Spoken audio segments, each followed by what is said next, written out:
worst possible thing you could say when you walk into a car dealership. I spent 5 years with Mercedes-Benz, 5 with General Motors, and the worst thing a person could say when they walk in is, if you could just get me to this payment, we got a deal. So your loan's probably still like 19, which means you got to pay to get out. You're upside down. It's called negative equity.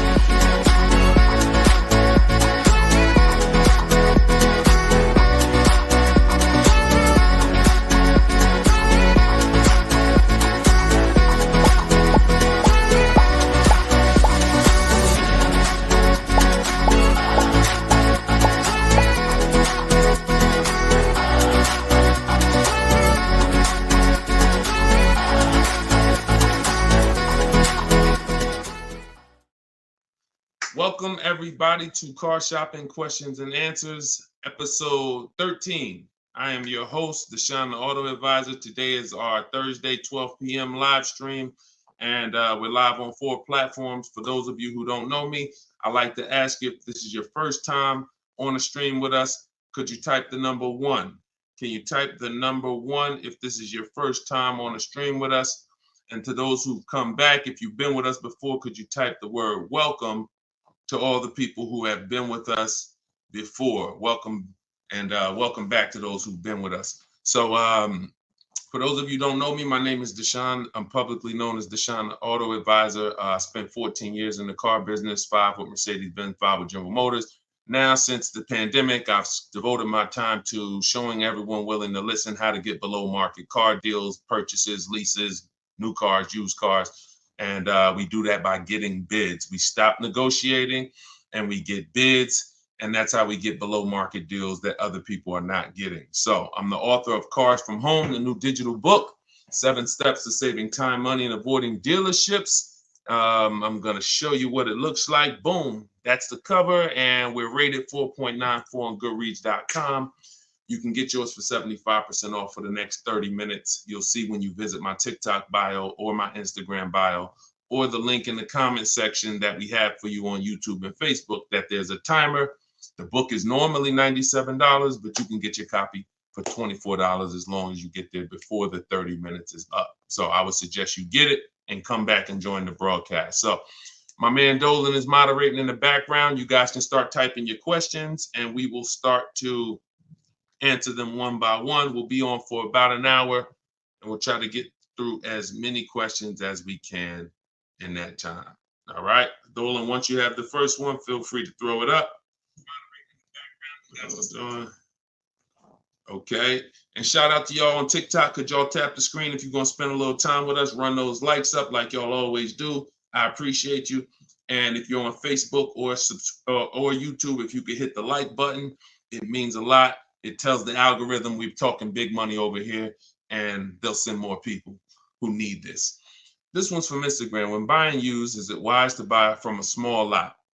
I'll take any, listen, as long as you've screened it down. When you screen down your used cars, first of all, when we're shopping for used cars, you want to be on every marketplace. You want to be on every marketplace that has used cars.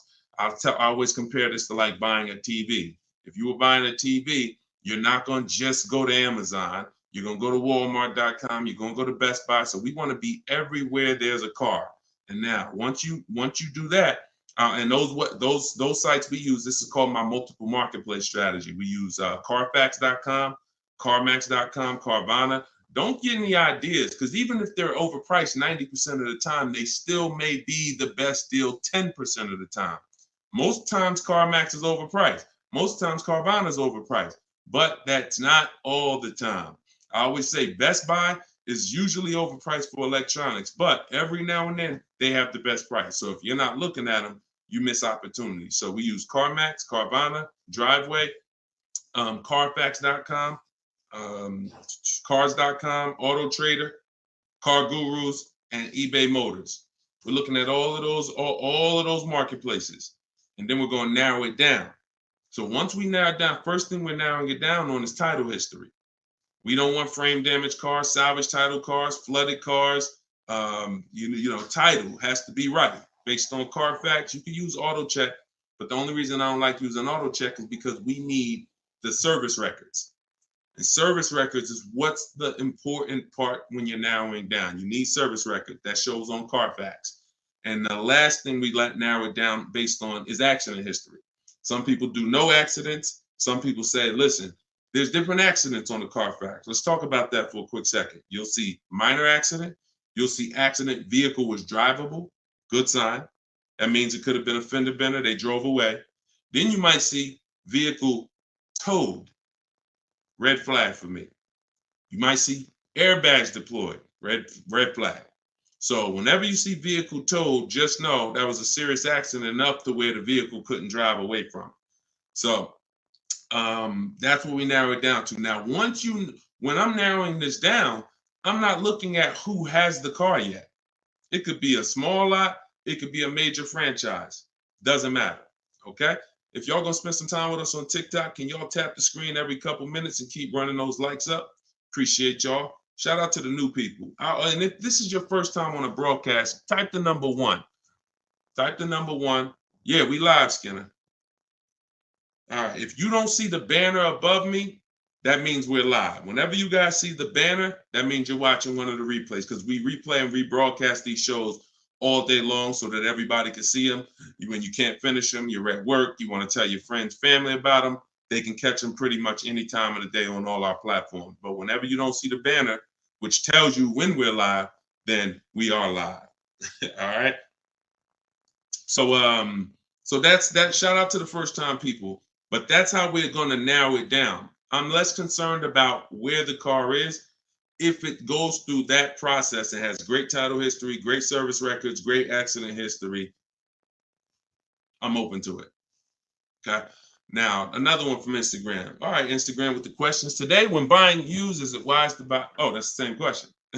How do you get the original window sticker? We'll get it through the Carfax. We'll get it through MaroneyLabels.com if we're going to pay for it. I think there's a site called Get Clutch. I have a link. I have a link in my book, because every manufacturer doesn't do it. So every manufacturer doesn't do it. Some have agreements with Carfax and they put the window sticker on the Carfax. Some of them you got to buy it separately. But if I'm narrowing it down to 5 cars, see, we got to start looking. We got to start looking at car buying like house buying. We really do, because for some reason people are very comfortable protecting themselves. And explain this to me. Why is it people are very comfortable protecting themselves when it comes to cars? I mean, houses, but not cars. So if we'll get a $600 home inspection to tell us if we should buy the home or not. You get what I'm saying? There are things we pay when we're about to spend $200,000 or $300,000 or $400,000 or $500,000 on a home. But when it comes to these small things that help us guarantee the best car deal and below market car deals, we want to do everything for free. So that's up to you. A lot of it can be done for free, but if I can't get a window sticker and I got to pay $5 for it, once I narrow it down to my top 4 choices, I pay the $20 to get the original window stickers. I'm getting it. I don't care how you get it. I got a couple resources in my book on how to get it, how to get free Carfaxes, but literally I'm getting the window sticker because I'm not buying a used car without seeing the original window sticker, because you don't know what you're saving. You do not know what you're saving. And anybody who's buying a used car without knowing what the original price was, it's impossible to know how good of a deal you really got. So, all right, go ahead, Dolan.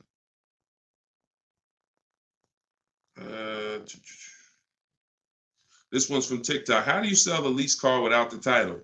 The same way I explained it. You don't need a title to sell any car. Who was taught you needed a title to sell a car? Type me in the comments, because this is a big one. There are people who not even leasing. There are people who have cars right now. You have a loan on it. And I used to get people who would walk in the dealership and they look at the new model, the most recent one, and they'd be like, Deshone, is that the whatever, 2019, 2020? I'm like, yeah, these just came out. Okay, I got 3 payments left. As soon as I make my last payment, I'm coming to get that one. I want to talk to you about that one. What's the reason? Why are you waiting? Other than you thought you had to have the title in your hand. It's not the way it works. You go, you sell the car, there's, you write up a purchase order, whatever the bank is that you owe, the person pays off the bank, and then the title, once the bank is paid for, the title goes to the person who bought the car with the new ownership documents. So, sometimes I forget there's little small nuances that, but in the book, and even we talk about this on the show, you guys never hear me when we talk about an equity assessment. When we do an equity assessment, which is maximizing our car's value by getting bids, we don't trade. You never hear me say, those of you who don't have your title, you can't do the equity assessment, right? So I'm just assuming that if you just follow these steps, you'll see, even if you thought you couldn't sell your car while you still had a loan on it, you'll see, well, he didn't mention I need the title, so I guess I can go ahead and sell it. Yes, you can. So, you do at least the same way. I owe 15 on my car. Buyer offers me 19, pays the 19, pays off the 15 directly, sends 15 to the bank. And example, let me give you a real life example instead of a story. When I went in, after I sold my Jeep, that was back when the pre-owned car market was very hot, once in a lifetime market. And I went in and I owed my payoff was whatever my payoff was. I went in. They made the highest offer. That's why I was there. I got all these bids. CarMax made me the highest offer at the time. I went in. They paid $20-something thousand or whatever my payoff was, and they gave me a check for $8,900. So it's the net amount. So whatever the offer is, the amount you owe the bank gets paid off, and the surplus gets paid to you. That's the equity assessment. And for those of you who don't owe any money on your car, all the money goes to you. But yeah, I mean, I don't know where we picked that up at. I don't even know where the origination of that one, quite honestly. How I do know where some things originate, but I don't know how we got to we had to have the title in our hand before we could sell our car. So yeah, let me, you don't need it. Go ahead, Dolan. And for those of you who are not familiar with the equity assessment process, I'm sure we're going to talk about it on this show because it becomes a pretty common question. So we'll get to that, I'm sure. Go ahead. Jay, what's up? This is from YouTube. How do I go about getting pre-approval with good credit? I know the car I want. Then we don't really get pre-approvals. And I'm going to tell you why. Pre-approvals, first of all, there's something called restricted pre-approvals that we want to stay away from. See, all of this became, look, every time the public does something, the car business responds to it. And they usually respond with stuff that's garbage because they're trying to capture you and take away your ability to shop. So what ends up happening is the buzzword for the last 3 years probably has been pre-approved, get pre-approved, right? Right? That's been pretty much a hot topic. So the banks just decide what we're going to do is start marketing that we'll pre-approve you. But there's 2 ways they're pre-approving you, and they're both trash. One is we'll pre-approve you to shop with our dealer group. It's Capital One, our dealer network, Drive Time, Carvana. You're pre-approved, but you can only shop here. Well, you're going to hurt yourself because what they're trying to sell you on is this variety. And understand something. Variety doesn't drive down prices. Now we're getting ready to get deep. Hopefully y'all can follow this. It's early. Hopefully you have some coffee and your mind is clear. This is serious financial conversation, but it's simple. If you walk into the Doritos factory and all they have is Doritos, there's no incentive for them to not make them all $7 a bag because it's all Doritos. You got a bunch of variety. You could have 100 flavors. You're in the Dorito factory, but you're not going to get great prices because there's no competition. So whenever you see Carvana says we have 50,000 cars to choose from, variety. Whenever you see, you can shop from our dealer network of, X number of dealers. Any one of those dealers you can shop from, variety. That does not drive down prices. That's meant to control you. Think about the Dorito factory. You're walking around CarMax, oh, you got lots of cars here, but you're still in the Dorito factory. They're all one company that's setting the price. What drives down the price is competition. Competition is what drives down the price. So when these I have a whole section in my book on this, restricted pre-approvals. We stay away from them because they're meant to funnel you into somewhere so that you can actually do business with this person instead of doing what we do, which is shopping wide. If you're shopping for a used car, you should not be limited to anybody. You just heard the first question on the show talking about will we buy a used car from a small lot. We buy a used car from whoever within 100, 150 miles of us has the absolute best value, best price, on that used car, highest discount from the original new price. That means you're not going to limit me and tell me where I can buy it. So if pre-approvals were designed to do that, then we'd be good.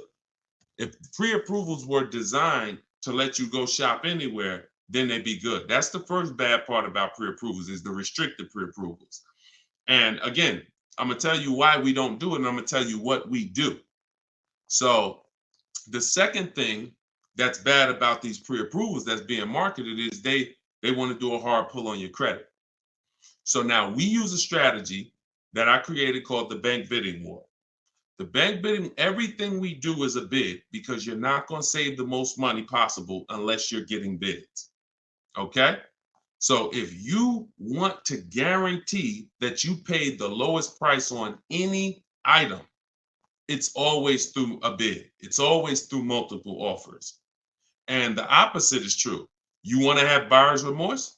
You want to always wonder if you could have paid less? Don't get a bid. Don't get multiple offers. So when they're asking for a hard pull, what we're doing is we're avoiding that because this is the way the bank bidding war works. You are allowed, I am allowed by the credit bureaus to have multiple people run our credit with a hard pull as long as it's within a certain time period. And the way we do it, it only takes us 2 days. They give you 14 to 45 days, but this only takes 2 days the way we do it. So a hard pull on your credit will drop your credit score X number of points. Let's just say 10 points. Now, if you do the bank bidding war correctly, you could have 20 hard credit pulls on your credit and it drops your credit score the same 10 points because this is called rate shopping, not car shopping. And many people get this wrong. Many people get this wrong because you got to come out of you cannot open up the rate window first by letting anyone access your credit with a hard pull. First of all, again, we don't want to rush when we shop. We don't want to rush when we shop. So if somebody gives you a pre-approval and they say, okay, you literally, now you did a hard credit pull, now go find your car, and then you only have 30 days before that pre-approval expires, what's going to happen? If you know the bank only gave you 30 days, now what are you trying to do? You're rushing yourself, right?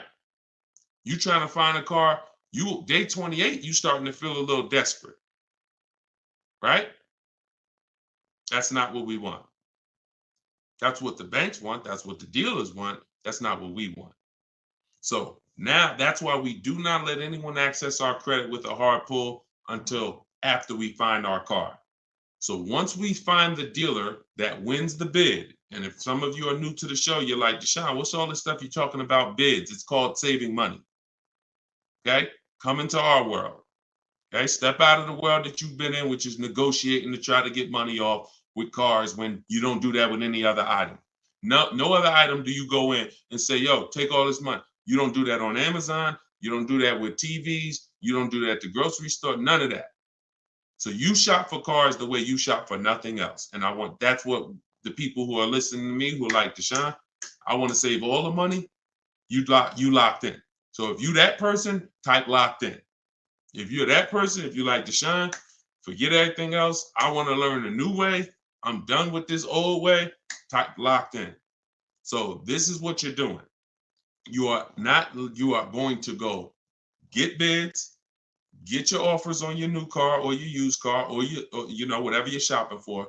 Once you find the one that is the best, now you're going to get the paperwork, a buyer's order, come home, and you're going to let these banks, credit unions, online lenders access your credit with a hard pull. And many of them need you to have a car before they'll even give you a loan term. Sometimes you'll reach out and you'll say, hey, I'm looking to try to get, a pre-approval, see what your terms are, see what your rates are. They'll say, okay, well, what car do you have? And you're like, well, I don't have a car yet. That's why I'm calling you first. So we call them, we reach out to them when we have a car, and we're like, okay, this is what I'm looking for. I mean, this is what I have. I have it reserved. I left a deposit on it. I told the dealer I'm coming home to take care of my financing. I'll call them in 24 hours. Here's what I got. 2020 Mazda CX-5, 26,000 miles on it. Boom. What else do you need to know to give me a loan offer? So I'm doing this with 5 people from home. Then once that's done, I'm calling a dealer and saying, look, all right, this is the best offer I got. If you guys can beat it, you got the business. See, it's easy. If you're listening to me, you never got to lie. All of this stuff that people are teaching you, lying, hold back everything, we don't do that. Dealers enjoy the 20% of dealers that are the great dealers that have the best prices. They love doing business with us because they're competing to beat all their competition. We find them, and then we give them an opportunity to win our business. We don't say, oh, no, I'm not letting a dealer run my credit. That's bad strategy. Dealer has 7 to 10 banks that they give millions of dollars in loans to a month. Why would you not want a dealer to be seeing if they could beat your rate? The only problem is if you don't have a rate and you're letting the dealer be your first option, that's a problem. We don't do that. But that's the bank bidding war. So I haven't added it to my book yet, but when you get my book, you actually get the book, and I send you the bank bidding war blueprint. And for all of you who got the book, if you happen to have gotten my book before I came out with the bank bidding war, send us an email and we'll send you the bank bidding war, because I plan to add it to my book. I update the book. That's why I told you I made it a digital book, because I come up with new stuff, new websites come out, websites go out of business.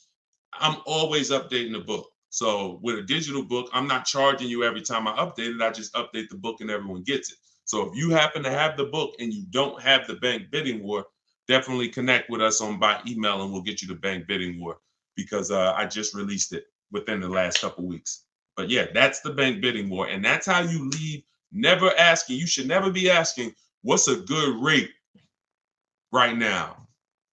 How much is too high of an interest rate? These are all questions you ask because you don't get bids. You don't know how to get bids. Once you start getting bids, you never ask these questions again. You'll leave knowing, man, I had like 15, 20 people competing for my rate. I know I got the best rate. That's the name of the game. All right, go ahead, Dolan. Shoot the next question up. We are live, y'all. This is our Thursday, 12 p.m. show. You're not watching the rebroadcast unless you see the banner up top, then you're watching it. But we're live right now. Okay, Donna from Instagram. How do you ensure the car seller makes a decent wage and gets a deal at the same time? God bless you. They make a decent wage if they win the bid and they sell you a car. It's too intricate for you to try to understand. No one's losing money here. This isn't a charity case. And so let me tell you something about me. I set up a system where people buy cars in 60 to 90 minutes. So I know a lot of you think that I'm all for the public, which I am, but I'm also for the 20% car dealers. So I had to set up a system where both people win. The 20%. 80% can't survive in the world we're going to create. 80% can't win because they're not going to compete. They're going to give you high prices. All good. That's great. But the 20%, what we didn't like is spending so much time with people who don't even know a deal, don't know, like you're questioning every single thing because you don't have enough information. That's why. So you're nervous, you're defensive, hard to help you. I'll be sitting down with somebody, I'm sitting down with a customer and I'm making them an offer with a deal, and my manager is hoping they don't take it just because he doesn't want to sell the car for that cheap. But we're making them that offer, they're still questioning it because they don't have bids. So this created, this created nightmare situations for good car salespeople and horrible experiences for you. So with my system, you're online. The only time you're in a dealer is for 20 minutes to test drive the car. So when a person sells a car, if they're going to make a flat commission because they had to give away, there's something called a flat commission where you didn't make a lot of profit. I'd rather make it in 20 minutes. So the car salespeople who win our business love us. They love, all of these people that you see, and you guys know, I will share these people. I share everybody. Look, Tiffany, who used the book, she got $6,000 off of her Mazda just a couple days ago. That is, she didn't spend more than 20 minutes with the salesperson. I don't even know if that's the person she test drove the car with. It might not be. So this person who won her business literally is going to spend maybe 30 minutes with her total. So what? He's not making a huge commission. If he ends up making $150 flat, he'd rather, and I've asked car salespeople this over my years of educating the public on how to shop from home. I said, let me ask you a question. Would you rather, y'all being stingy with the likes on TikTok? Can we tap the screen if y'all spending time with us? Thank you. Can we tap the screen? Can we share? We ain't asking for money. We asking for just tap the screen if you're enjoying the show. All right. Listen, I'll be getting in my, thank y'all. Appreciate you running it up. So when you see that, I appreciate you wanting dealers to make money, but the best thing you could do if you really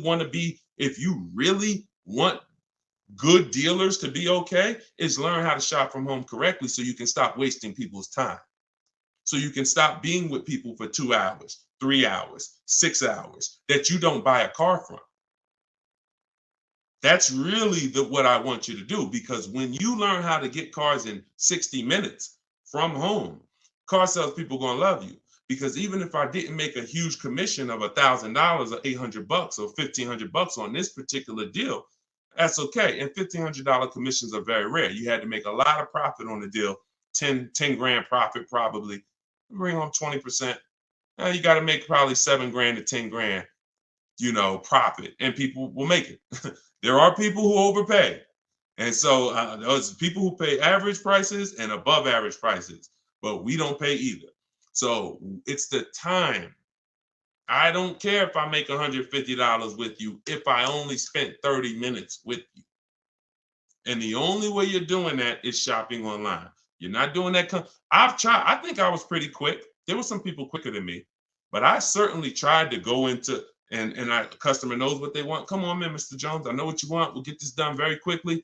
Hour and a half tops, 2 hours really tops, because you got the finance office. You got all this stuff that has to happen. We got to clean the car. So 2 hours is really, if on a quick deal. Most of them, 3, 4. How many hours you guys spend picking up your cars? Be honest. How many hours did you put into your last car purchase at the dealership? Throw some numbers out. Look, Lexi, baby, 4. Look, throw some numbers out. Okay, people don't what? We don't want to be honest. How many hours? Sometimes maybe I'll ask how many days did you put into your last car deal? Have me in there about an hour. That's quick. You must have did a lot before. Half the day, Thomas. That's more like it. Thank you. Thank you. Thank you to everyone willing to shit. And I had to come back the next day still. Thank you. Okay. So yes, I talk a lot about money. Look, 6 hours. Poobie Bear on Instagram. 6 hours. 4 hours. So no one that you're seeing here, I'll run down the list. Boom. Not only are these people saving all the money. Look, $690 a month on Totes BMW. Greg, $527 a month, his $56,000 Kia truck. Look, Danielle, $550 a month for her Audi. Not only are they saving all the money, they're not in the dealer more than 30 minutes. That's why the dealers love them. That's why the dealers love us. I'm never going to create a system that's painful for car dealers. I would be hypocritical to do that. I created a system where when you use it, the people you do business with love you because you're like, man, listen, this is one of the quickest deals. Some of you saw when I got my Infinity truck. I wish I could find that video. Matter of fact, hold on. Before we go to the next question, because I don't want anyone, because some of y'all don't know me. Y'all don't know, okay, is this guy telling the truth? Is we really getting cars? This was me picking up my Infinity truck right here. This is when I got the Infinity truck. Hold on, I'm gonna find a video. I'm going into my hold on, where we at? Day five. Here we go. Look, let me share my screen. And I picked it up and I posted this on Instagram because I want people to know we really do this. We don't say we do this. We really do this. Look. Now, there we go.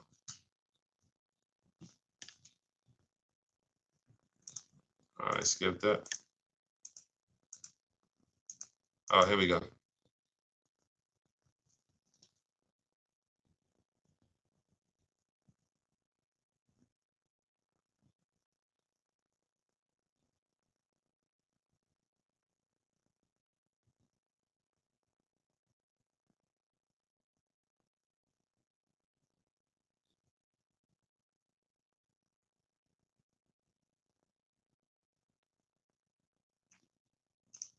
Boom. Do we understand? I know y'all can't see it on TikTok. You got to watch the rebroadcast because we're live on TikTok. We stream live from the device. Do you understand? This is not a game. This is not a game. If you when you learn that you've been conditioned to think that somehow spending time on my car deal means I saved all the money. No, it doesn't. No, it doesn't. Looking at multiple options, multiple offers while you sit at home, knowing how to screen those offers down so that you know you got the below market prices. Looking at 5 offers on new cars and leases minimum, 5 offers minimum because 80% of dealers are overpriced. This is what guarantees below market prices. You don't need to be in a dealer to get that. In fact, there's no way for you to get it in a dealer. I will be so bold to make the statement, and I'll just ask you, if you think you can get it, when you get your car, bet me $500 that I can't get a better price than you. That's what I'm saying. Bet me $500 when you get your car, any car you get, if you don't use what I'm teaching you, if you tell Deshone, all that stuff sounds good, getting bids, but I want to do it my way. Bet me $500 that I can't find a much, much better deal than you as soon as you get your car. I'm willing to put the money up because I know bids is what gets us these prices you guys see on the shows. Bids is what allows people to come in and save money. Okay? Did y'all see that? Could y'all hear that? Let me know, could y'all hear that when I was playing that? Were y'all able to hear that when I was playing it? Before I move on to the next question, before I have Dolan pulling the... Why didn't y'all say something? See, we got too many people on here. We got too many people on here, y'all, for y'all to let me play an entire 1-minute video and not say you couldn't hear it. All right. Yeah, I don't know what to do. All right, listen. It is what it is. What I asked the guy was, how much time do we put into the whole process? He said 45 minutes. I said, take the test drive out of it. Take me and Monique test driving out of it. How much time did we spend? He said 20, 25 minutes top. Come on, lock in, y'all. Lock in. Go ahead, Dolan. Throw the next question up. Instagram. How do you tell the dealership you want to take the car to mechanic before purchasing? You don't. Dealership's not going to let you take the car to a mechanic before purchasing. It's too much liability. If you crash the car, if it has an accident, mechanic messes up the car, only thing you could do is have a company like yourmechanic.com come and meet you at the dealer. That's why whenever I'm buying a used car, I'm not taking it the same day. DJ Flay, I thought it was a silent film. This is hilarious.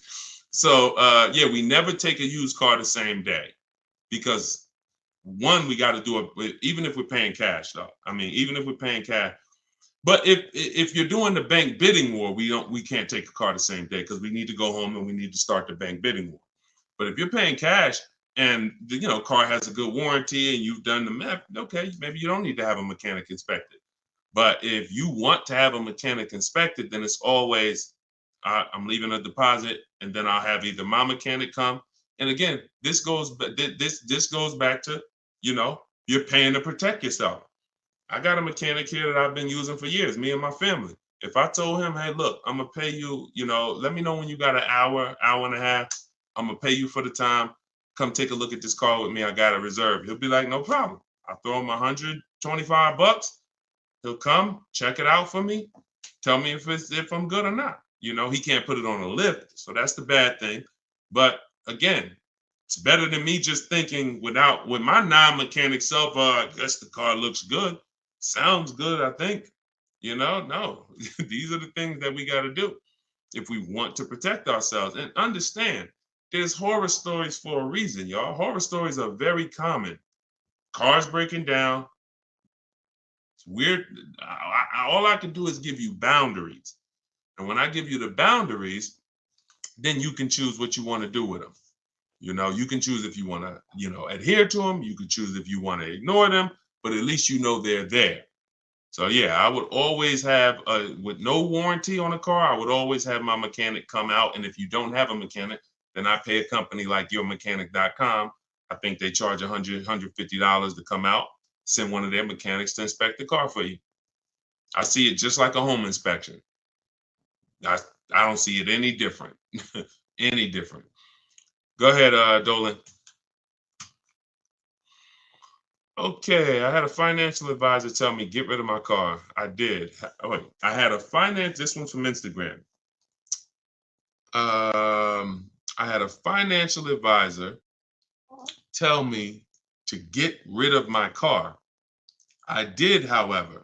I really need another one, but they repoed the vehicle. It's been around January. Okay, I'm trying to understand. So he told you get rid of your car, but you need another one. Get a very inexpensive car. It sounds like you're in a position where you need to get the least expensive car you possibly can. I call that a smart car, saving money at the right time. Cars that are, under 10 grand. If you're trying to get a loan on it, that's what you would be trying to get. But if they repo the vehicle, you're going to have a tough time getting I would get it. If I got my vehicle repoed, my next car is a small car. I'm looking for something that the smallest car I could get a loan on, 25 grand brand new, 30 grand brand new, because that means if I get it for about 10 grand, I still should be able to get a 6-year-old one, something not too old, 7. See, the problem is when you say, oh, I want the SUV and I want the 3 rows and, I want the leather and all of that. And now, okay, in order to get a car about 10 grand, you're going to get a 2009 or you're going to get a 2011 with 110,000 miles on it. See, we got to learn how to sacrifice in certain cases. I'm not talking to you. I'm talking to anyone else who may be watching this, who may be in a situation where you're in a rebuild. It's called a rebuild for a reason. We're not looking to stunt in a rebuild. We're not looking to flex on them in a rebuild. We're looking to say, look, I got to get from point A to point B. What I need is 2 things, a quality car, and I need to not miss any payments if I'm going to get a loan on this. So when you go out and you get, I got my credits are 500, but I'm gonna go and I'm gonna get a $20,000 car that they're gonna charge. I'm gonna pay 20+% interest on it, so my payment's gonna probably be 600. Now I'm paying 600, and the $20,000 car may not even be a quality car. May got 80,000, 90,000 miles on it. So now stuff starts breaking. I got my $600 payment, and now the car's in the shop, but I still owe my 600. Okay. Here comes another repo. So this is disaster. I've seen this. This is a formula. I call this the repo recipe. So if you're in a rebuild, the name of the game is seeing, first of all, Am I a long-term person, 8+ years, or am I a short-term person, less than 8 years? Because if you're a short-term person, your goal is to lease. You may not know it yet, but some of the people who've been on this show, you understand the depreciation curve. This is where you lose all the money right here. Year 1, 2, 3, 4, 5, 6. You're losing all the money. Once you get to about year 7, 8, it starts to level out. Your vehicle is not losing that much value anymore. That's when you want to own it. That's when you've won. That's not when you want to replace it. You don't want to say, hey, this is people. Oh, Deshone, I got 6 years of payments. Oh, I just paid the car off. Right when it was going to start leveling out depreciation wise. Oh, I'm going to get rid of it now. Lost all that money in depreciation. Now I'm going to get rid of it. So you need to know, if you're not an 8-year, 9-year, 10-year person, then you shouldn't be buying cars. You should be shopping for great lease deals. But you may not qualify for a lease right now. So your mission should be to qualify for a lease in the future, which means I'm going to drive a car that's not my ideal car. I'm going to drive a car I may not even like, but it's going to be reliable and it's going to be affordable. Reliable and affordable. And I'm going to drive that for 2 years, make every payment on time, and then I'm going to switch into another car, brand new lease. Or if I'm purchasing, because I'm a long-term person, I'll switch and I'll if you're purchasing, if you're a long-term person, you could get a car now, pay a higher interest rate, and refinance later. That's why you need to know who you are.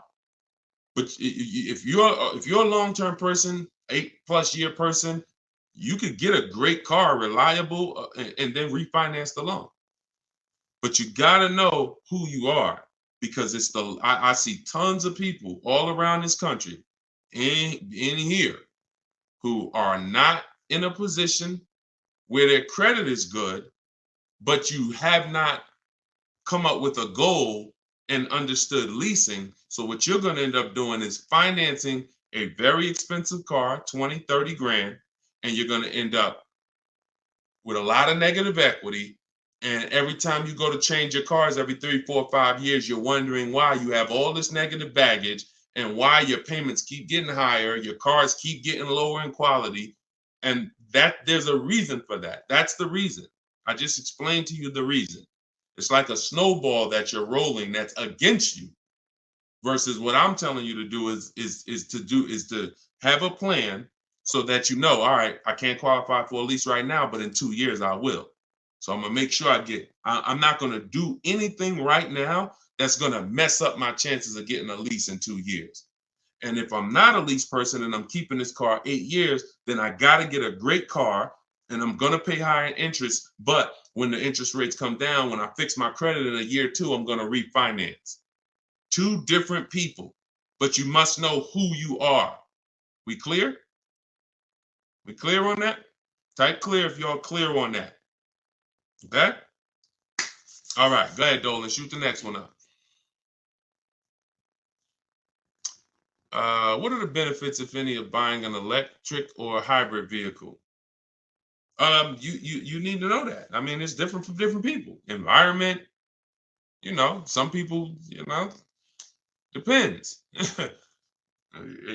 That's a personal thing. A lot of people think that electric cars, I remember when I worked for Mercedes, we thought hybrids were good for people who drove a lot.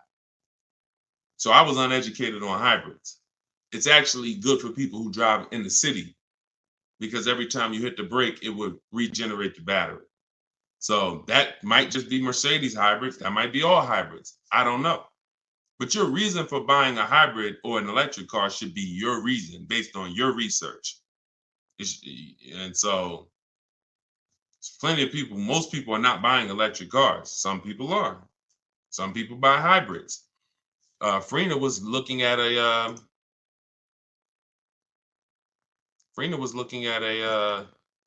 Jeep Grand Cherokee,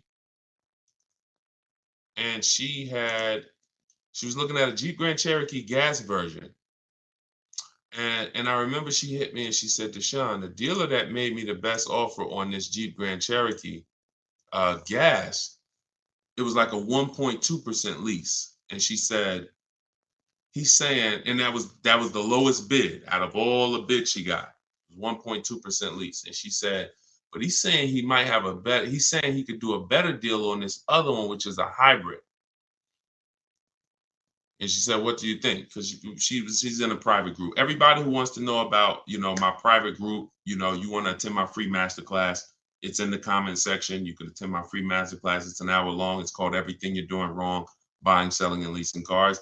And it's in my TikTok or Instagram bio. You can go and you can attend the masterclass if you want to find out more about my private group and my coaching program.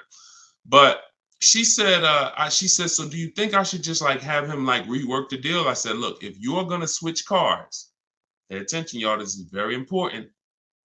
Even though he won the bid on the gas version, you want to make sure you rerun the bids on that car. She said, okay, because she said, based on what he's telling me, he could get me to like 1% on the gas, on the hybrid one. I said, okay, run the bids. She hit me 24 hours later. She said, you're not going to believe this. Lowest offer I got on the hybrid version is 0.88. Showing the deal right now. That was $579 a month. $66,000 truck. $579 a month. No money out of pocket. So if you don't rework the deal, what question was I answering that I got on that? What question was I just answering? Oh, there we go. Thank you. Thanks, Dolan. My man Dolan coming through for me. So she didn't have a preference necessarily of hybrid. That opportunity presented itself. All hybrids don't have incredible programs. So I think you make the decision, Natalie, on what you want, and then you shop the offers on that car. That's it. It's so many cars out here, y'all. It's hundreds of cars to choose from. Pick the one that you like, get the offers on them. And spend your time shopping. If you're getting a new car or a lease, you should be out test driving. This is the fun part. Eventually getting bids, that'll be fun for y'all because you'll be in control. But, for your first time, you're still going to be a little nervous. But the fun part is really getting in the car and going and test driving. All right. And going to another dealer, test driving. You're about to make a $40,000, $50,000 decision. Some of you more, some of you $80,000. You're buying luxury cars, $100,000 decision. Take a day and go and drive these products that they're spending millions of dollars on, hoping you would at least come test drive. I've had people that's like, oh, I want the Honda Pilot. Oh no, the girl said, I want the new Honda CR-V hybrid. I like the look. I said, did you drive it? Nah, but that's what I got my eye on. I said, go drive it. Once she went and drove, that's why we have a whole step in our process for this called shopping, not buying. She went and drove it. She said, yo, you know what's crazy? I like the look, but I ain't like the way it drove. I said, that's why it's important. Imagine if you would have did your whole deal online, got the thing delivered. Now in 3 months, you're sitting here like, you know what? I don't really like this. So don't discount your shopping experience, especially because using it our way, you only there 20 minutes. Don't talk numbers. Keep that rule in mind. That's in my book. Those of you who have my book know this. We don't talk numbers. Those of you who are like, what book are you talking about, Deshone? My new digital book, Cars from Home, 7 Steps to Saving Time, Money, and Avoiding Dealerships. That's where I'm teaching out of. Everything on this show is what I'm teaching out of that book. And you can get your copy for 75% off. It's normally $97. You'll get it for $24 in my TikTok bio, as long as you get there before the 30 minutes expires. Also in my Instagram bio, click that website, and then on Facebook and YouTube in the comment section. And if you happen to be watching us on TV, you can scan this QR code right here with your mobile phone and get yours for 75% off. All right. And now you have everything I teach in one blueprint in one spot. Okay. Renico from YouTube. 1 year into my Kia Soul lease, this was not the car I wanted. I want to trade the Soul in for a 2022 Kia Sorento. Is it possible, or should I wait for another year to lease the Sorento? Listen, great question.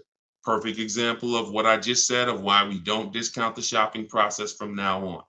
So you can't break a contract. The only way you can get out of the lease is if you can sell it. So you do the equity assessment.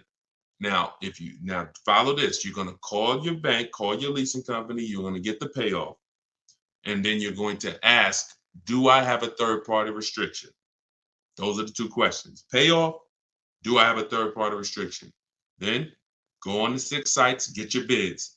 Carvana, Kelly's Blue Book Instant Cash Offer, CarMax, AutoNation, Sell My Car, Car Guru, Sell My Car, Driveway. Every time you see, is your car leased, financed, or owned, you want to put owned, because you want the straight value. When you put lease, it triggers something on their website. So just always put owned so you can see the values. If you have a third-party restriction, you're going to have to sell to a Kia dealership. If you don't have a third-party restriction, you can sell to the highest bidder, provided you have equity. So if you see that, your payoff is 18 and the offers are 20, then you can get out. If you see that it's 18 and the offers are 18, that's going to be tough. So you got to see what your equity position is. That's the main thing. And what I do is you just wait and you just look. If you go into a dealer, they can put you in a new car. So if there's no doubt, like you can literally go in, they'll just stretch you out into a long loan on the Kia Sorento. You're going from a lease to buy. So I assume you're going to be keeping the Kia Sorento for at least 8 years. If not, you should be leasing, not buying. But I'm just going to assume you're not going to break the 8-year rule. If you don't know about it, we talk about it all the time on this stream. People who are not keeping their cars 8 years, you are overpaying by thousands of dollars by not getting great lease deals.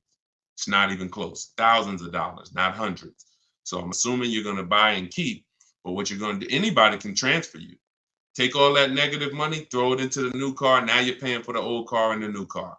You got the new car, but so if you got a 5-year, 6-year loan, literally you're driving that new Kia Sorento, that 2022, and that is in the actual, it's with you. I'm glad, Renico. It's a great name. So you're in when you roll that over because of impatience, that 6-year loan that you're putting on the new car, the old car is with you the whole time. So until the day you make your last payment on the new car, you're paying for the old car that you got out of. That doesn't make sense unless it's just a desperate scenario. So I would do what you said. Wait. If it doesn't make sense, do the equity assessment. If it doesn't make financial sense to get out, wait, coast in it. It's a brand new car. Listen, be ashamed if you had to drive around in a brand new car for the next couple of years. So just, but use it as a learning lesson to make sure next time you shop the way, you shop in a way that protects you from having to go through this again, because this is not what it should be. Okay. And it's not meant for you to replace a car this fast. It's expensive to do. There's penalties in doing this because the depreciation of a car is just too deep.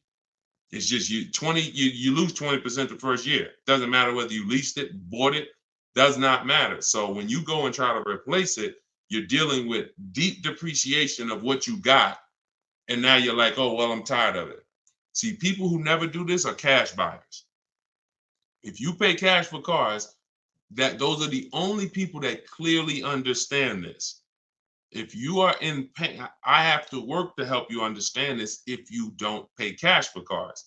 Because if you pay cash for a $30,000 car and then you said, you know what, I'm tired of it. Nah, this wasn't the car I wanted. And you brought it back to the dealer and they said, okay, well, look, I know you only had the car 3 months, but we can only give you 25 for it. You're like, wait, I only had 3. Yeah, it's a used car. It's been titled. You're not going to take that deal, right? No one's going to pay 30 grand, turn around and take 25 in 3 months. So, but what when you are getting payments and loans, it doesn't change. It's still, you pay 30, they're giving you 25, but they're financing it. So that loss of the 5 grand, it's hidden in the monthly payment. That's why it's all about, what do you want your payment to be? What do you want your payment to be? What do you want your payment to be? Because once you see that you're losing a ton of money in a short period of time, you wouldn't do this. So it's hard for people with payments to understand. That's why I have to make it clear for you. The depreciation doesn't lie. The unseen expense doesn't lie. So we don't want to replace cars in a year or 2 years. It's just not made for that. All right, but run the equity assessment, Renico, and see if that works out and see if by chance you could break even and get out early. Okay? Go ahead, Dolan, shoot the next one up.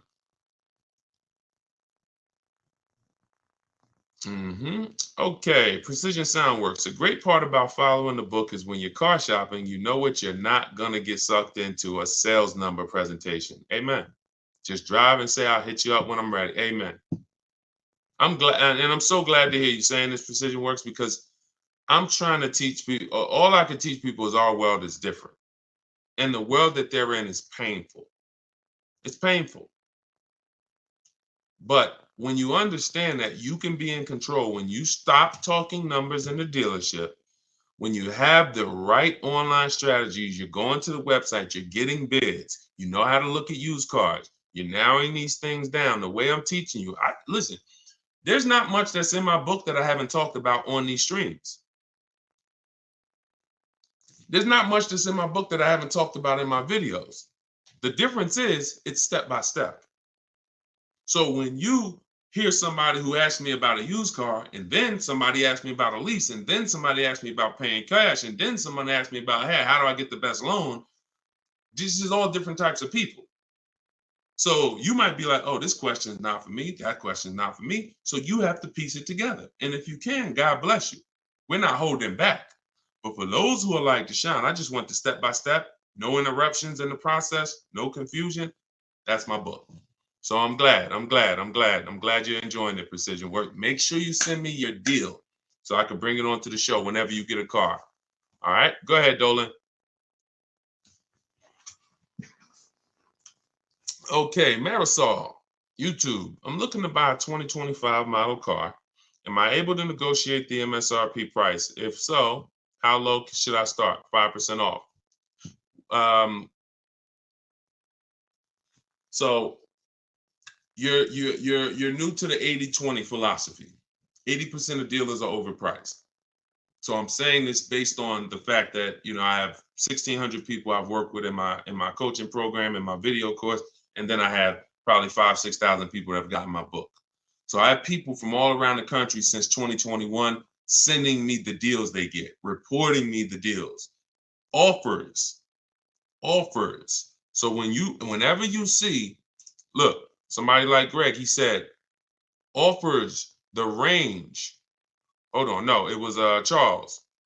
Whenever we see the range 1.2 to 1.66, I always tell people, if you don't see a $3,000 to $5,000 difference between your offers, you didn't do it right. Because when we get at least 5 offers because 4 are overpriced. So which means, and you don't know how bad they're overpriced. They could be $100 a month overpriced. They could be thousands, if they could be $3,000 overpriced, $5,000 overpriced. If you have some of these vehicles where they're marking them up, $5,000, $10,000 over sticker, they could be $7,000, $10,000 overpriced. You don't know. You just know. We know 4 out of 5 are overpriced. That's the numbers. So if you are by chance going in and thinking, I'm going to negotiate based on any made up number in my head, you're going to lose because you just don't know what the bottom is. You don't know what the bottom is. Feeling for the bottom is a bad way to go because you're never content. You always question, was that really the bottom? You think we could have did better? And you have no price assurance, which means if I said, listen, Marisol, you just got your vehicle, bet me $500 that I can't find a better price vehicle in 48 hours. You wouldn't take the bet. No price assurance. So what I want you to do is just scrap that whole strategy. And I want you to focus on driving the car, make sure you like it. Once you decide you like it, we're going to get 5 offers. You could do this your way by calling. You want to talk to sales managers, ask them, hey, I need 5 offers because 4 are going to be overpriced. That's just it. 80% of dealers are overpriced. 80% of dealers sell for all the money they possibly can. 80% of dealers don't want to compete with their competition. 80% of dealers are not going to go below a certain price. That's them. 20% is who we focus on. The 20% of dealers that want to compete, 20% of dealers that beat all their competition, 20% of dealers that save us all the money. And there is no way for me to tell you what that number is going to be because it's vehicle specific. When you get bids, look at Sean. I use Sean for an example. Sean got a $20,000 discount on his F-150 Lightning. That was his best deal. Over 20, look, $73,000. And you see, he revealed, he didn't know it was a $15,500 rebate, but the dealer, the 20% dealer that made him this offer, told him that. He didn't see that from all dealers he got offers from. Every dealer is not going to tell you all the rebates or if there's a rebate. He got another $4,900 from the winning dealer, and that was the deal. Kimberly saves $20,000 from her Maserati. Look, $86,000. The selling price was $66,261. That's 20 grand. Now, in the case of Eddie got a new Toyota Camry hybrid. He got bids, all the bells and whistles. He said, I was able to get everything I wanted plus more, $2,086.83 under MSRP.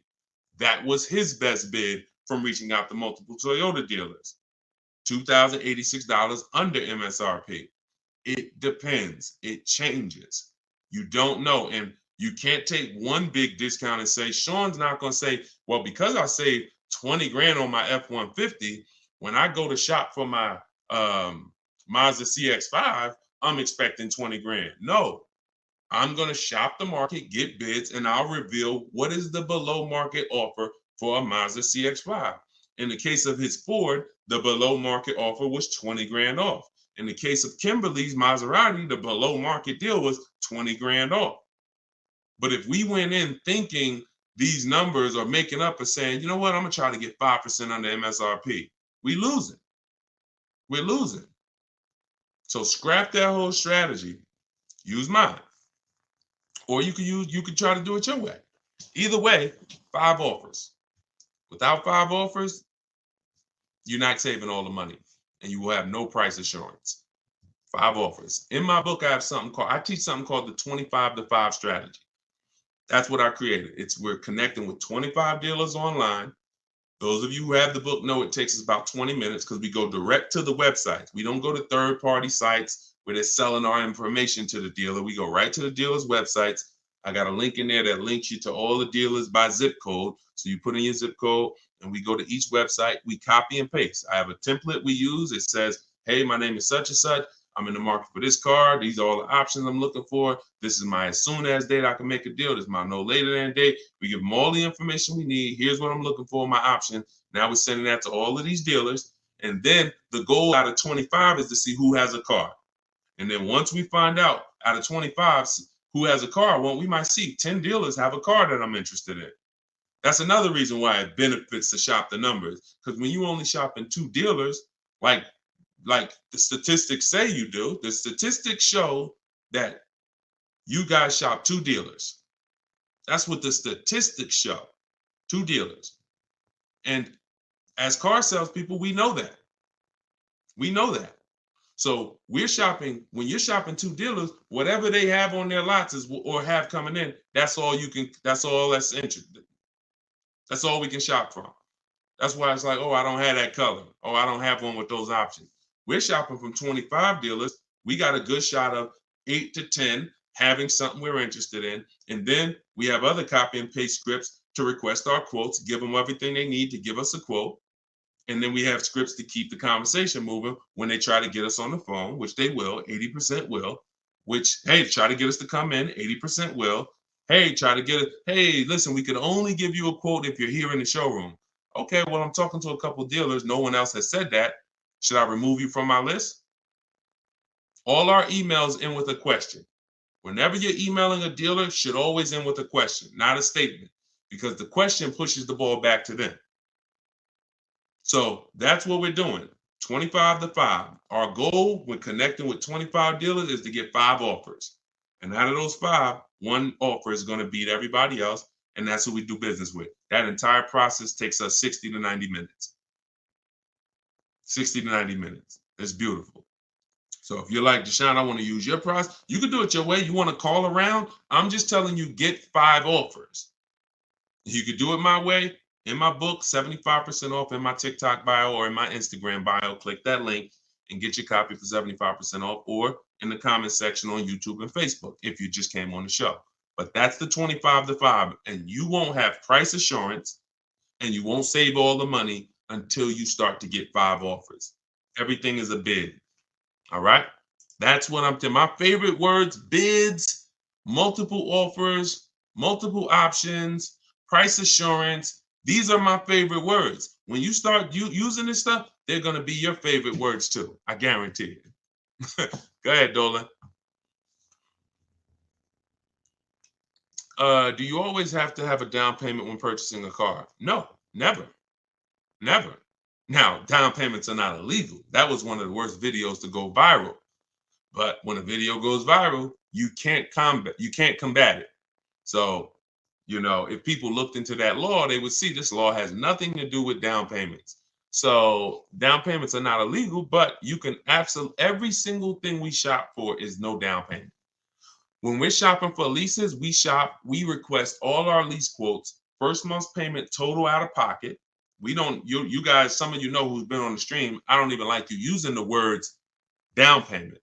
We use total out of pocket, total due at signing, not down payment. But we're doing first month's payment due at signing, 12,000 miles per year, all taxes and fees rolled into the payment. That's how we request our lease quotes. Now, we have high mileage drivers who do high mileage leases, 20, 25, 30,000 miles a year, but you always adjust it after you found the best dealer. Once you found the dealer who wins the bid, that's when you're now going to go in and adjust the mileage for your custom strategy, for your custom needs. Okay. All right. Listen, I appreciate it. Please readjust the quote to 18,000 miles per year, and then we'll take it across. That's when you're going to say, all right, you know what? I'm already under 1.5. I'm under 1.3, whatever it is. As long as you're under 1.5, you got a deal. As long as it's the best bid. Because some people say, oh, I went in, and I cannot stand this. But it's unfortunate that people think they're using what I teach, but they're not. They'll go in and say, Deshone, yeah, I was talking to the car salesman. I told him, you got to get me under 1.5. I said, what are you doing? I didn't say it. I don't even think I responded to it because I don't want people to feel like they failed. But that's not what I teach. I'm never targeting 1.5. I'm targeting 5 offers, and the only way 1.5 gets approved is if it's the lowest out of the 5, which means I know the lease program isn't great. But if I see 1.45 and then there's another lease quote for 1.6, 1.8, 1.9, now I know this 1.5 is the deal. And the dealers often will tell you, listen, I'm giving you a big discount, but the lease program's not that good. That's what's making it 1.5. So I don't have a problem with that, but I'm never going in targeting 1.5, because if I target 1.5 and other people would have came in and offered me 1.3, 1.2, but I'm not getting bids, and I'm leaving thinking I won. No, I lost. So that's how we shop for our lease quotes. No money out of pocket. When we shop for our purchases, we're separating our loan, which is our monthly payments and our terms, from the car. So this is going to be easy for you once you really see that your loan is separate from the car. You are looking, if you're buying a used car, you're looking for the best price used car in the market, 100 miles, 150 miles. You're narrowing it down. Once you find a dealer who has that car, you've already won on the price of the asset. Check. Now we're going to handle the loan. And if you say, hey, I'm going to do this loan for this amount. Now I have a tool that, listen, some stuff is hard to explain because I actually created something called the perfect budget calculator. Let me show you. So this is the perfect budget calculator. Just so y'all listen, I'm gonna share this with y'all. This is in my book.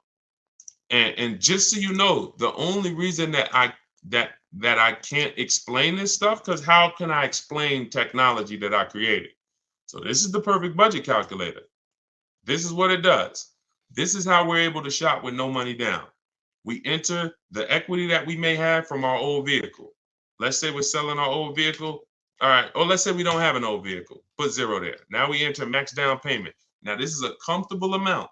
This might be like, because this is how it usually happens. You know what? I could put $3,000 down if I had to. I don't want to, but if I had to, I put $3,000 down. Okay, that's what goes there. Okay. Then we use the average interest rate in the market. For the sakes of this purpose, let's use 7.99. Interest rates are high right now. Then we enter comfortable monthly payment. Comfortable monthly payment, $450 a month. Now we enter our state so we can calculate the taxes and calculate budget goals. And it asks, okay, what's your comfortable monthly payment for 60 months? Let's say we do the same thing. All right. And then it gives you goals, gives you 6 goals. This is your max vehicle purchase price right here. See, there's never been anything like this. This is why you go in saying, I don't want to spend more than $450. You end up spending $600. This is why you go in saying, you know what, I'm going to spend $30,000 on a car. You end up spending 32, 33 because you forgot about the taxes and the fees. We never shop with our max in mind. So this becomes our first goal. Our first goal gets us to our car, no equity, no down payment. Our second goal gets us to with a 5-year loan. Now, our second goal gets us to, if we get a car in this price, we can do a 6-year loan, no equity, no down payment. So this is where you need to be right here if you want to do no down payment. This is where you want to be. So you need to know, based on where you want to be payment-wise, and whether you're taking a 5 or 6-year loan, how much car can I afford? That includes the taxes and the fees. So there was no way for me to explain this to you. In fact, I used to have a 20-minute video that I walked people through, and it was a perfect budget exercise. We did all that manually. Everything that I built the calculator to do manually, you guys got to see it on the replay. Because if you're on Instagram or YouTube or Facebook, TikTok doesn't let us pull this streaming software in. So you guys got to see it on the replay. You could go watch the YouTube videos right after the show is done, and you can see how I just showed you this. Or if you get my book, you can actually use the perfect budget calculator in 5 minutes. So what that allows you to do is go in knowing where your starting point is, knowing where your max vehicle purchase price is. That's how people go over budget all the time. Going in, all you have in mind is math. Oh, I don't want to be no more than $450 a month. $450 a month. That's all you're thinking about. Or if the bank tells you, okay, you're pre-approved for $30,000. What does that actually mean? Okay, great. I'm pre-approved for $30,000. What does that mean? 5-year loan, 6-year loan? What about my payment? My payment, I don't want it to be more than this. Plus, I got $2,000 I could put down. How does that factor in? So when you get to the max monthly payment, when you get to goal 6, using the perfect budget calculator, you are using a 6-year loan, your max loan, and your down payment, but you're still under budget. So anything below that, you gotta there's no easy way for me to explain it to you. That's why I had to create a software that actually does it for you. But you need to know, in order to get a car with no down payment that you're purchasing, not leasing, because I gave you how we shop for them with leases, but that I'm purchasing, I need to know how much car can I afford based on the taxes and fees that I'm going to pay for a car, taxes for my state. Figure we estimate $1,000 for a documentation fee in motor vehicles. That has to be factored in. And then a 5 or 6-year loan, all of this stuff. So, yeah. So we got a lot of calculators. Because it was just a lot of stuff that I'm a math person. And so I can explain stuff to a math person. I can try to make things simple, and I try my best to make these numbers simple. But the best thing that I was able to do was create calculators that would do this stuff that I don't have to explain to people the numbers anymore. And my goal is to put lots of calculators out eventually that do pretty much everything. Like people who are over mileage on their lease. You got to see, should I end the lease early and take the mileage penalty now, or take the payment penalty? Should I go to distance? And there's so many financial calculations in cars that thank God I've been blessed to understand that I can't explain to you. So I had to build a software that you punch your situation in, and then it tells you everything. Okay.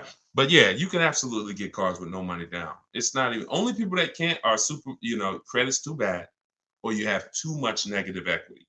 And even if your credit's bad, you still can get cars with no down payment. It's really the negative equity. The negative equity from your old car is really what prevents most people from doing no money down deals, because the bank is only going to approve 15, 20, 25% above the purchase price of the car. So if the purchase price is 30, they'll approve 36 as a loan. They'll loan 36. They'll lend 36,000 on a $30,000 car. They're not going to lend 40,000 on a $30,000 car. They're not going to lend. So if you have 10 grand of negative equity that you're trying to transfer, that's preventing the no money down deals for most people. Other than that, everybody can do no money down deals if they so choose.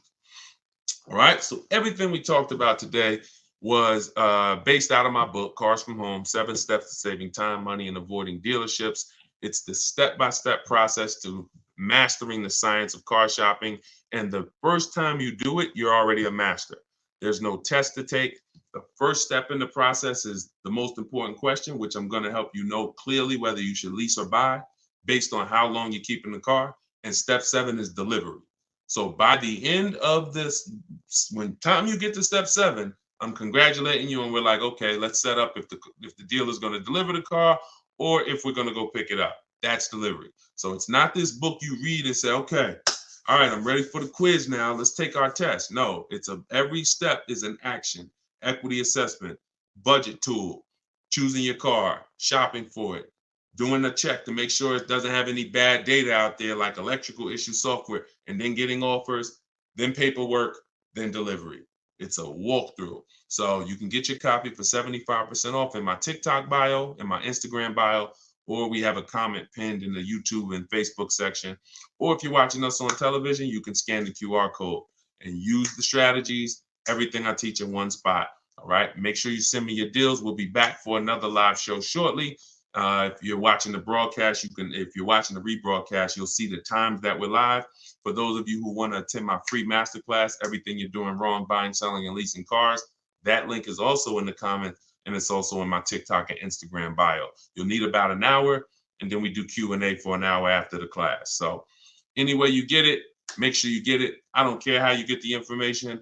All we do is put the information out. The rest is on you, all right? I'll see y'all on the next show. God bless you.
The worst possible thing you could say when you walk into a car dealership. I spent 5 years with Mercedes-Benz, 5 with General Motors, and the worst thing a person could say when they walk in is, if you could just get me to this payment, we got a deal. So your loan's probably still like 19, which means you got to pay to get out. You're upside down. It's called negative equity.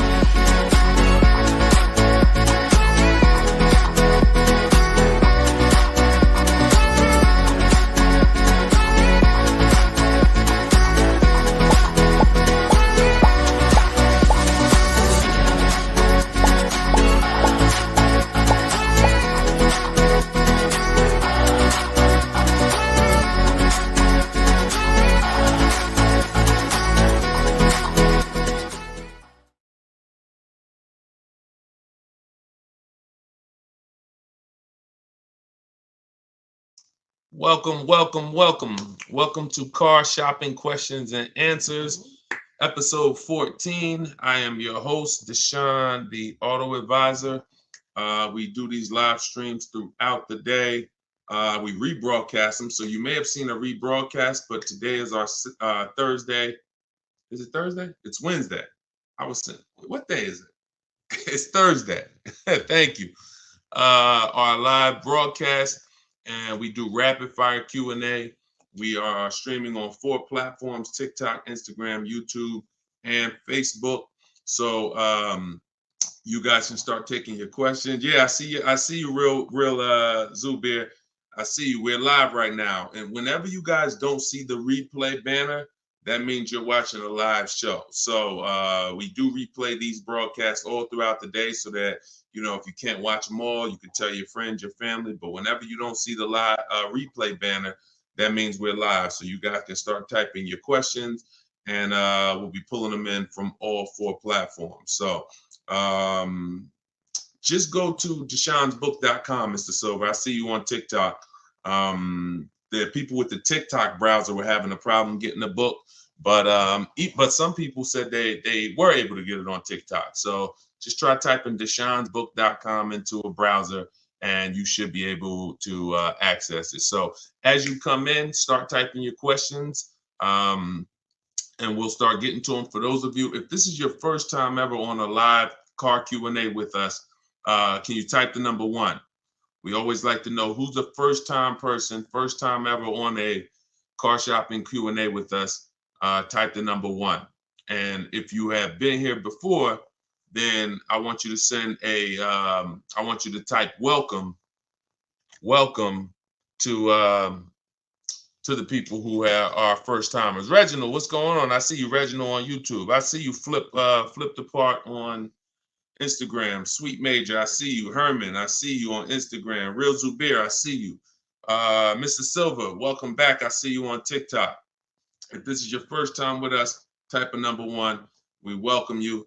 My name is Deshone the Auto Advisor. As I said, I spent 14 years in the car business from 2006 to 2020, left after the pandemic, never went back to Mercedes, and have been teaching people who are willing to listen how to save the most money, get below market deals, guarantee their best prices, their best interest rate, their best deals, car shopping online, getting bids instead of negotiating. So it is an entirely different science, but we go deep on it here. So feel free to ask your questions, and we'll start getting to them one by one. Everything I'm going to be teaching out of in this stream is out of my new digital book, Cars from Home, 7 Steps to Saving Time, Money, and Avoiding Dealerships. And we're going to put a comment for you guys in the Facebook comments and in the YouTube comments. We just like to get the housekeeping done so we could get right to the show, because, you know, once we get to the questions, we don't turn back. We don't stop until the hour is done. So we'll be here for about an hour. So we're posting a question now. Those of you who want the book on Instagram, it's in my bio. It's in my TikTok bio, and you can get yours for 75% off. You won't pay the normal $97 price. So let's get to it. All right. Let's see. We have Instagram. My car is out of repo and it was bad deal from jump. What can I do? Okay, so you got your car out of a repo. All you can do to get out of a car is sell it. That's it. You could sell it. Now normally you might say trade it, but we don't use the words trade here. We use the word sell it. So whenever you are, because you're not going to get the most money trading.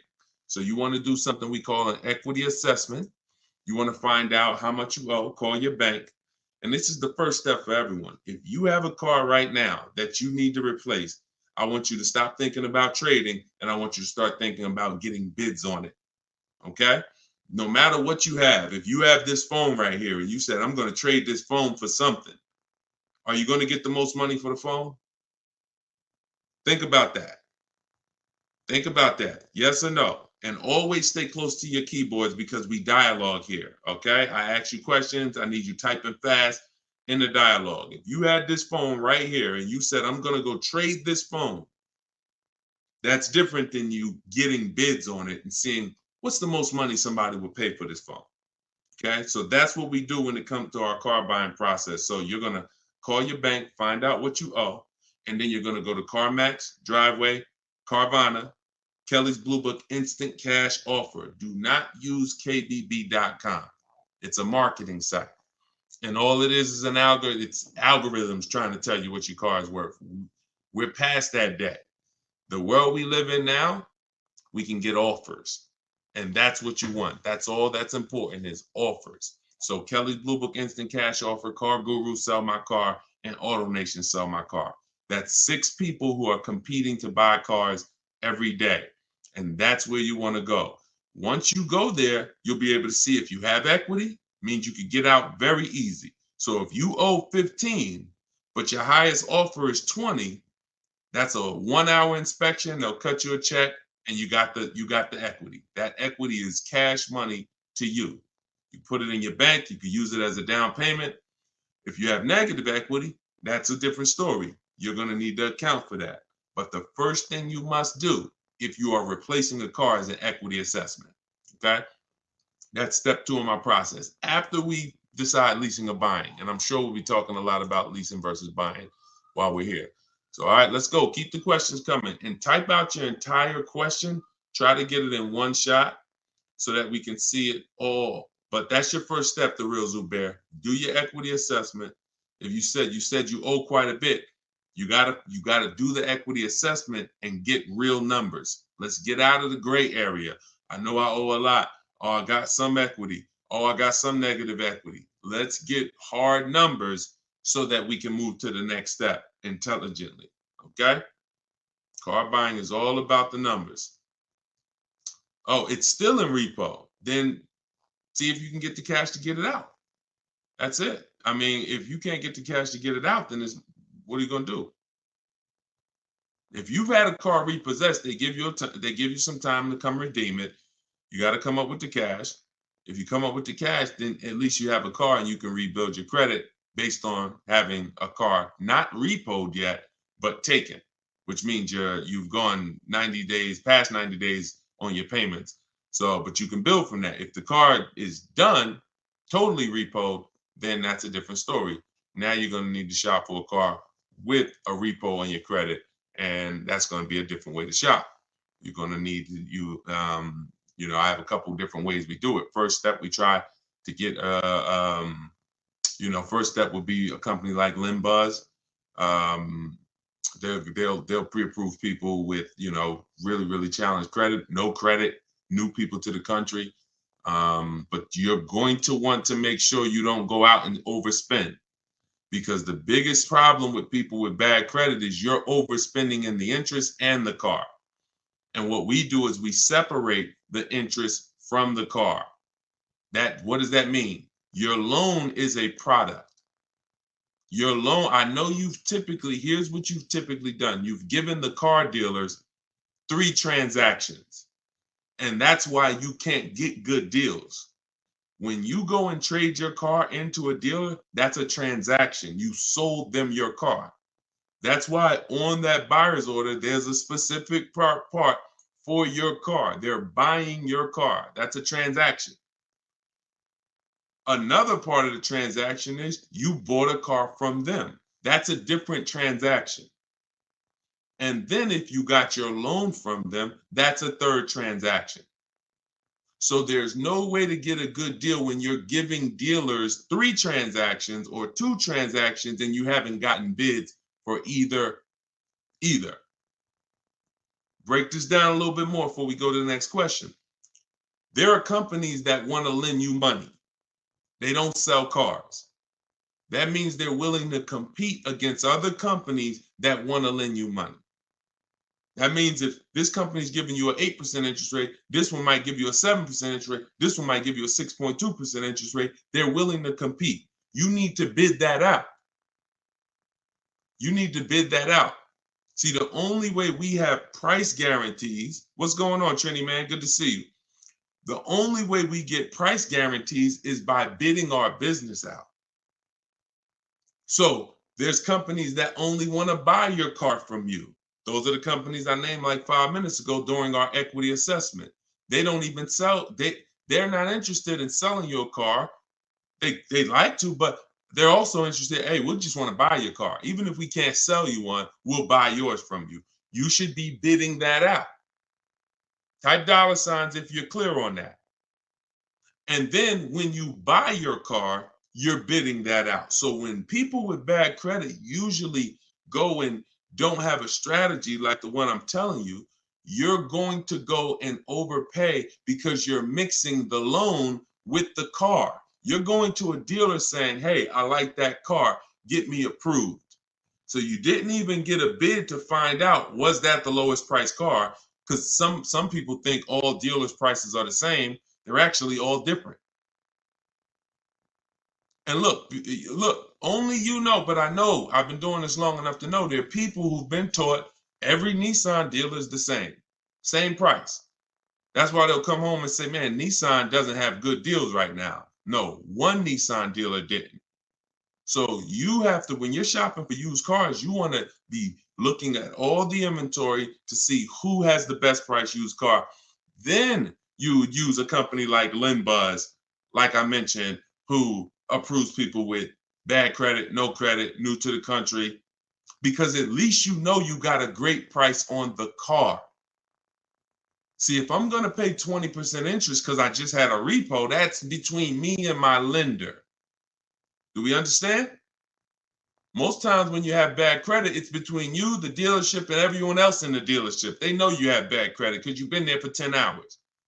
How'd you get here at 9 a.m. with me? We both walked in the door and I left at 12 and you still sitting in the waiting room hoping they get you approved. Everyone in the dealership knows you have bad credit.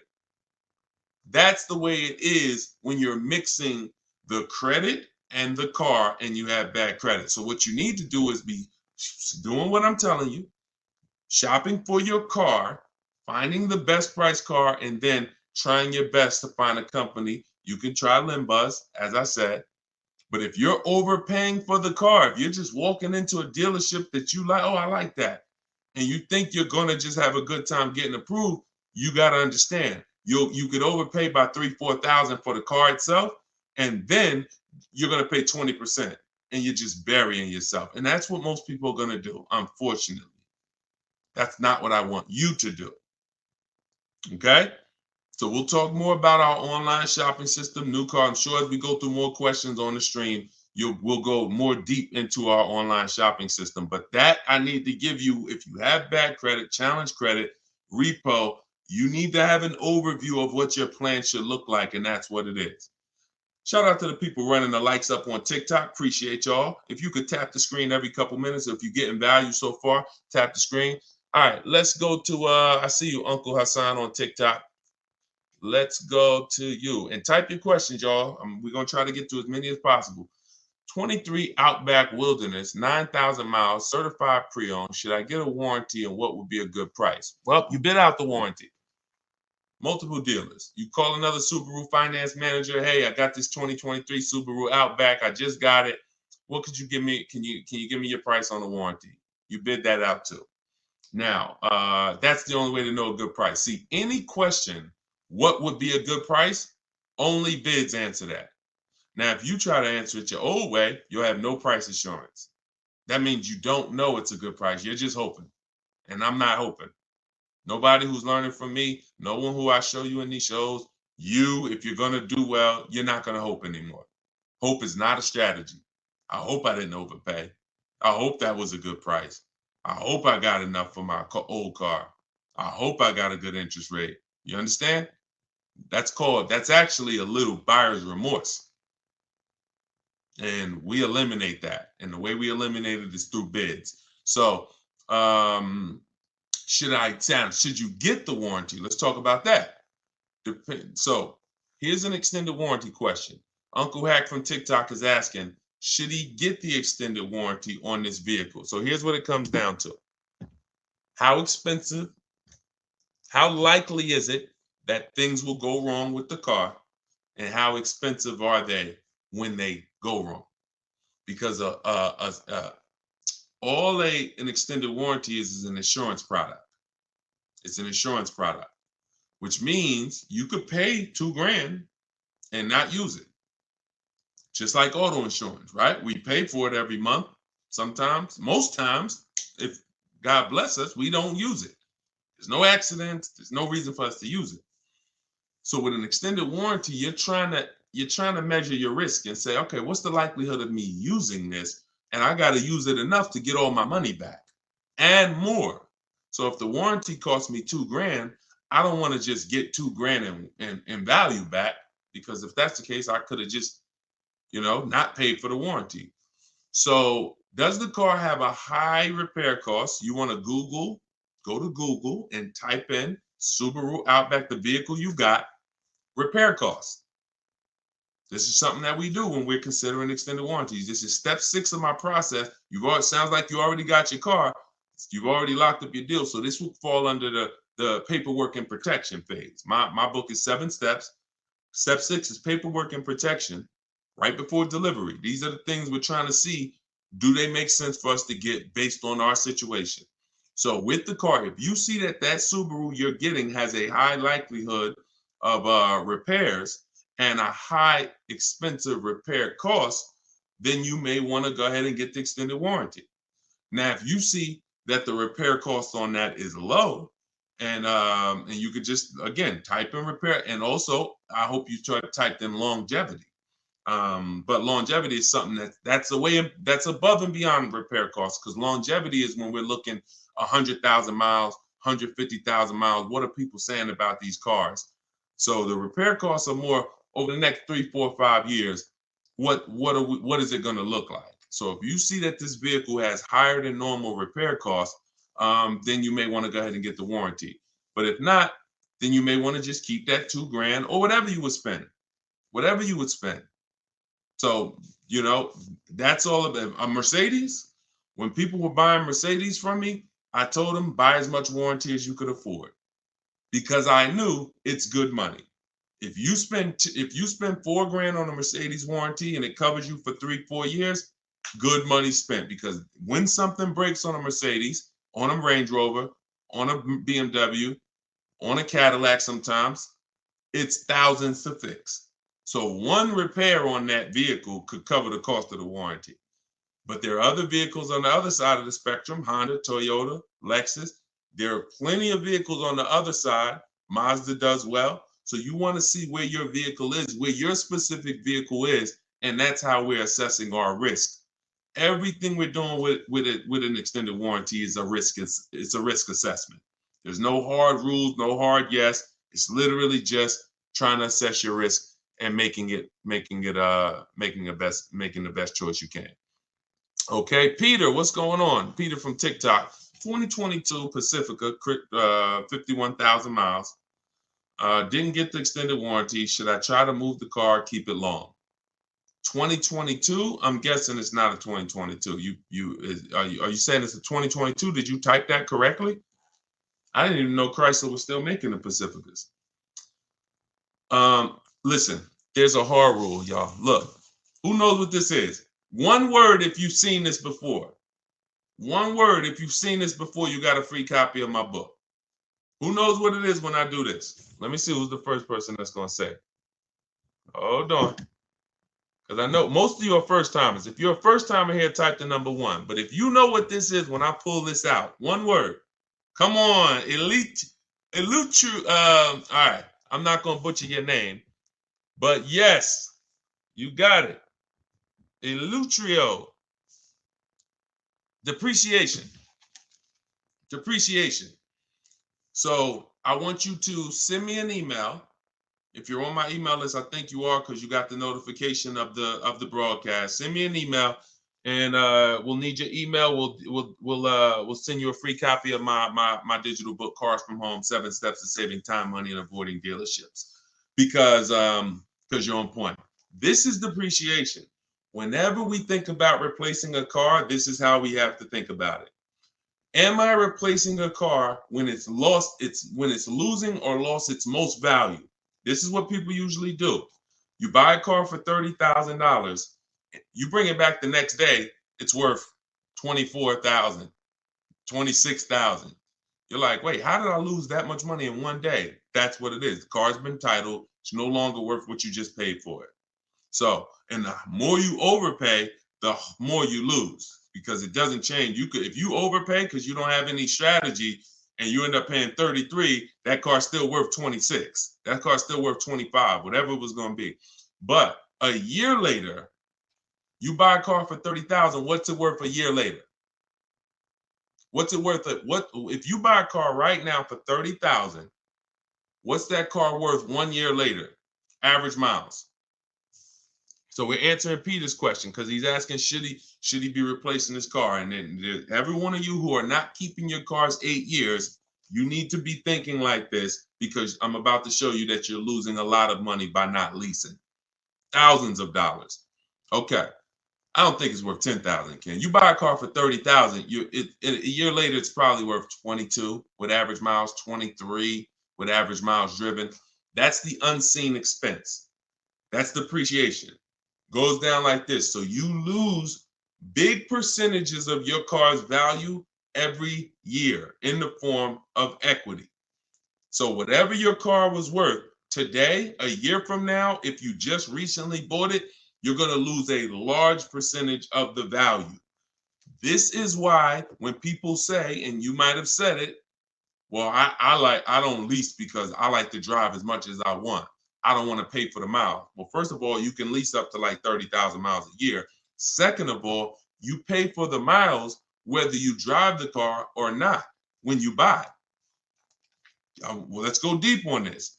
If you park a car outside your house right now and you leave it there for 1 year, never drive it, you come back a year later, it's not worth what it was, right? Right? Right? Right or right?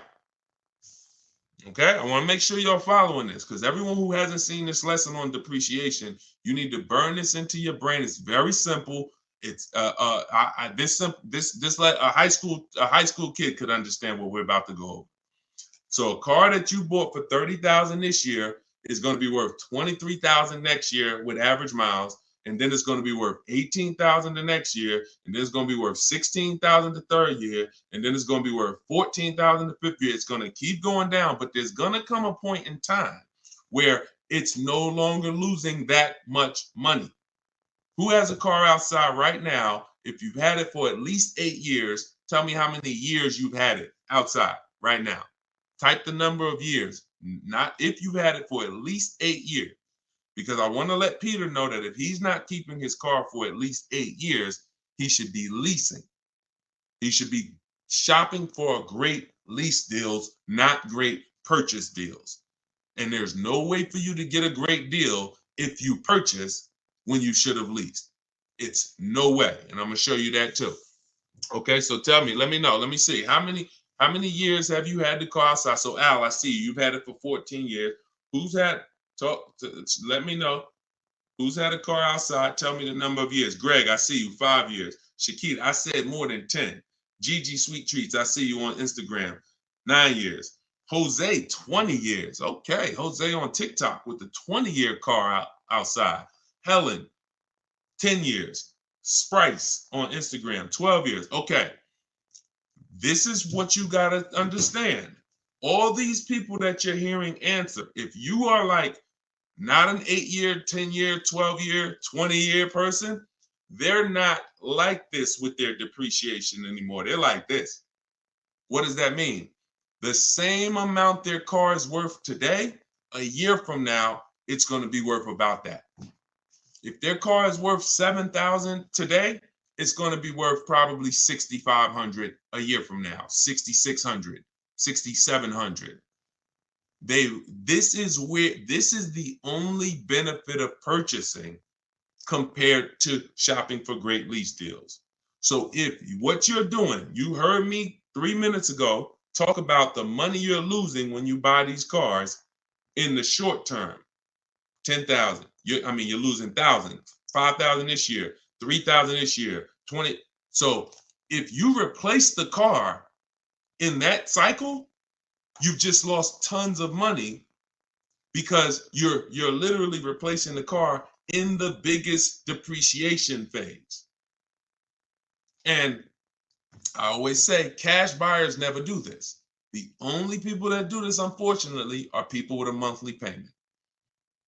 Because what you're doing is you haven't clearly see, what I'm showing you is the value of the asset, the value of the car. The value of the car isn't your loan. The amount you pay for it isn't your loan. That isn't the value of the asset. The asset is what's losing value every year. That's why some of you, when you high mileage drivers, if you're a high mileage driver, type HM. If you're a high mileage driver, type HM. You'll see that the asset loses your loan. You get a regular loan, but here's what you're doing. Because you're driving so much, you're destroying the car, the asset's value. Instead of you losing three grand like the average driver, you put 20,000 miles on your car, you lose 6 grand. Then you lose 6 grand. Then you lose 3 grand. So your car is worthless because you're the asset, but the loan is the same. The loan may be the same as a regular person.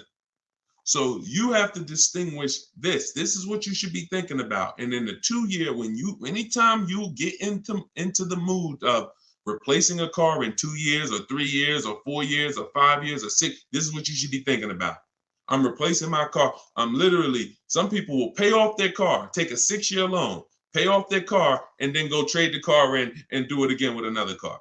Soon as they pay off the car, just go get another 6-year loan, pay it off, replace it. Just vicious cycle of money being thrown away.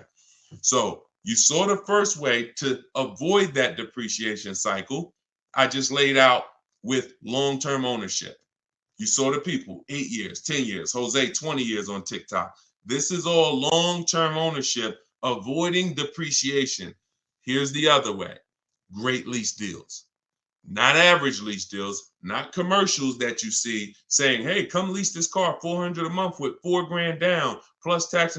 No, great lease deals. Great lease deals look like this. Great lease deals are never advertised. This is Danielle. Look, Audi A3 got bids, $44,000 vehicle, $550 a month. No money out of pocket. $44,000 vehicle. Now, some of you know every $5,000 on a loan is about how much per month. I'm talking to the people that's been here, but some of you might have saw it in my social media videos too. Every $5,000 on a loan is how much per month. Thank you. Okay, dang, Eleuterio, you are totally on point. It's $100 on a 5-year loan. On a 5-year loan, so when you look at a car and you see $20,000, automatically in your mind should be that's about $400 a month. You should automatically default. I want you order. Some people say, Deshone, well, what if I want a 6-year loan? Well, let that be the backup.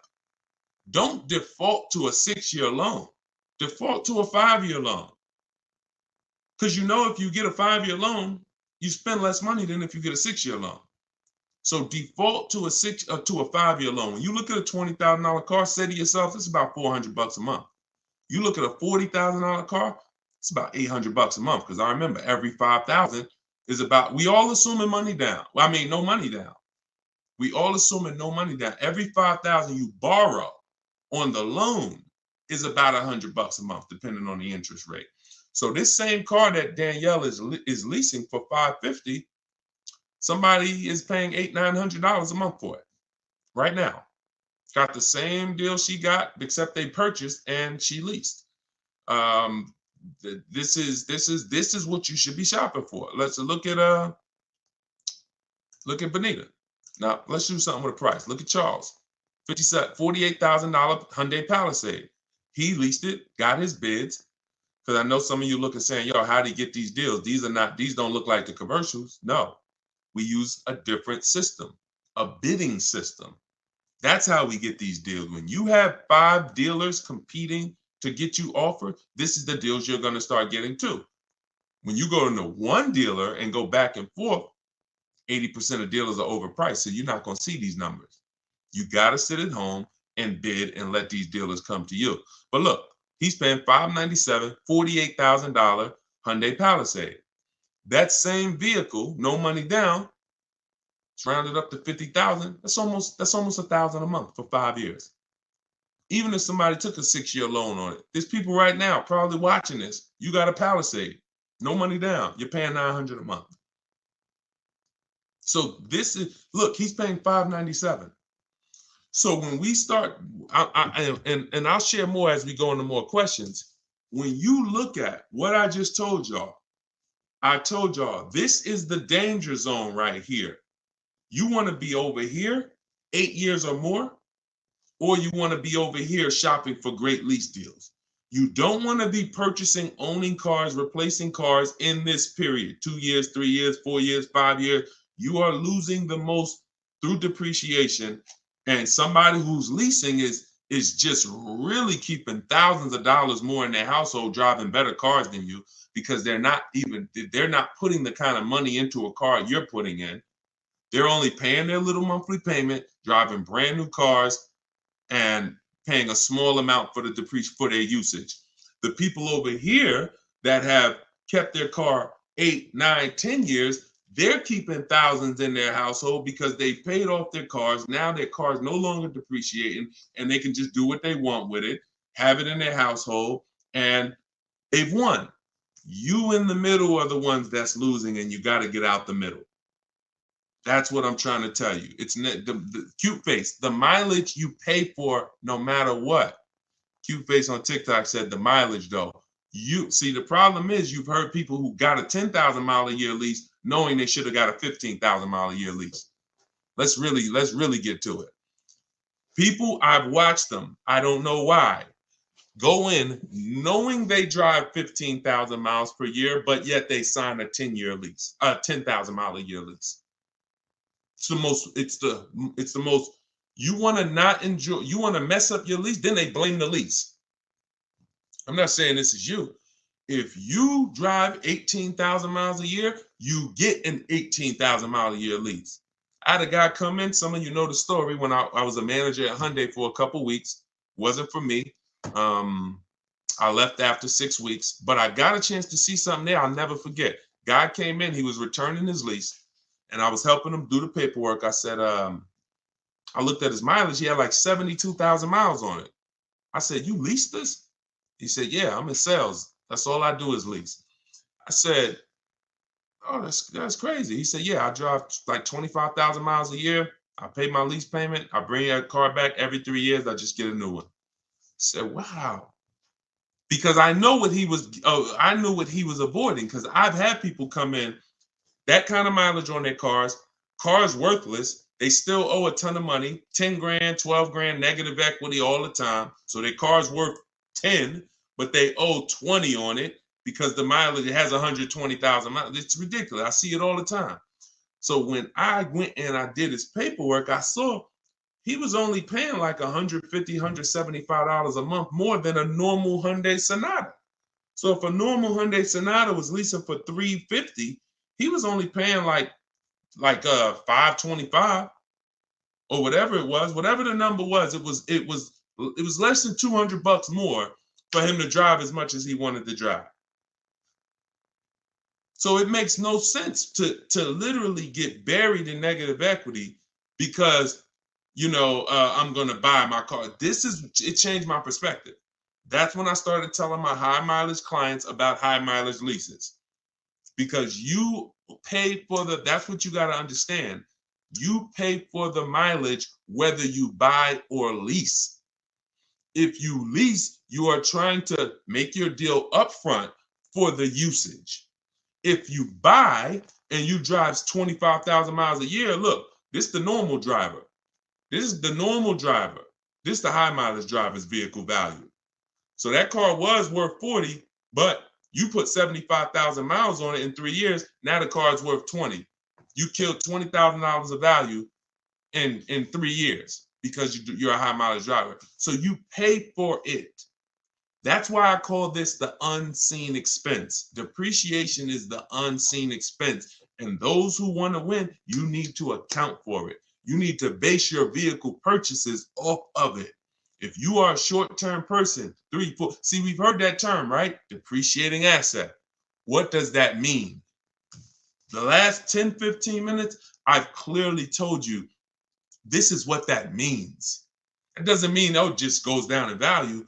That means if you are buying an asset that goes down in value, whether you use it or not, and the more you use it, the more it goes down in value, then you need to plan your purchase of it accordingly based on how long you're going to keep it.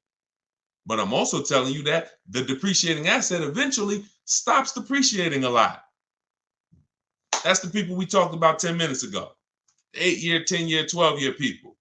Eventually, the depreciating asset stops depreciating a lot. You want to make sure that is your reward. Come on. If you get value out of this, type dollar signs, because that's gems. If you understand that my only purpose in buying a depreciating asset is to get to a point where it's not depreciating that much anymore, and that is my reward for paying all that money. That's my reward. I paid all that money to own this car, but it's paid off now. Now, here we go. It's not depreciating that much no more. I can keep it. And hopefully, I'm going to keep this thing till one day it doesn't drive. That is the purpose of a purchase. There's no other benefit. Everything else, if you like Deshone, no way I'm keeping the car 8, 10, 12 years. You should be shopping for great lease deals. It's not even a question. Not even a question. All right. We had to go deep on that. So, Peter, let that be your guide. Everything I'm teaching you guys, this is in my book, Cars from Home, 7 Steps to Saving Time, Money, and Avoiding Dealerships. It's a digital book. I have a link in the comments for you guys.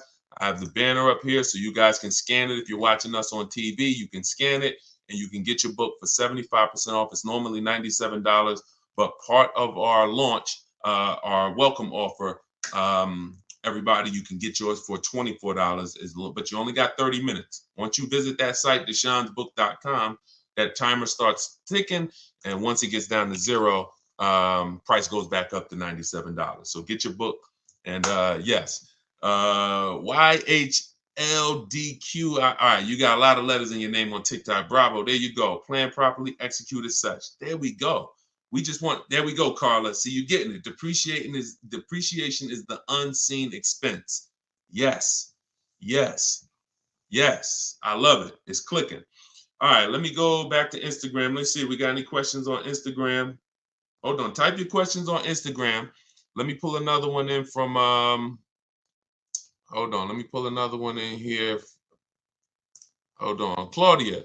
I bought your book. When calculating offers on your calculator, do you put the initial MSRP or the MSRP with the added fees and the cost? Always the MSRP. Always the real MSRP. I don't care if a dealer has added costs.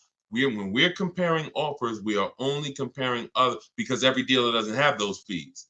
So you're trying to you're trying to gauge value. So always use the real MSRP. And y'all know that I share this a lot on the show lately, just so you guys know, because it can be confusing. Whenever you see the MSRP on a window sticker, if you're shopping your lease deals the way we teach you to shop them, this is the total MSRP right here. It's the total MSRP right there.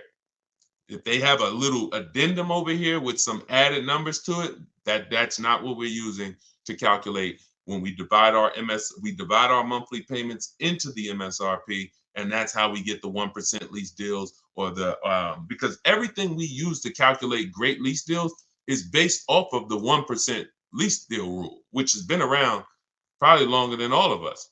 The 1% lease deal rule said if your lease payment was 1% of the MSRP with no money down, 12,000 miles per year, you got a steal.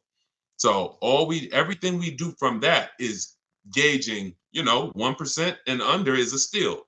Between 1% and 1.5% is a deal.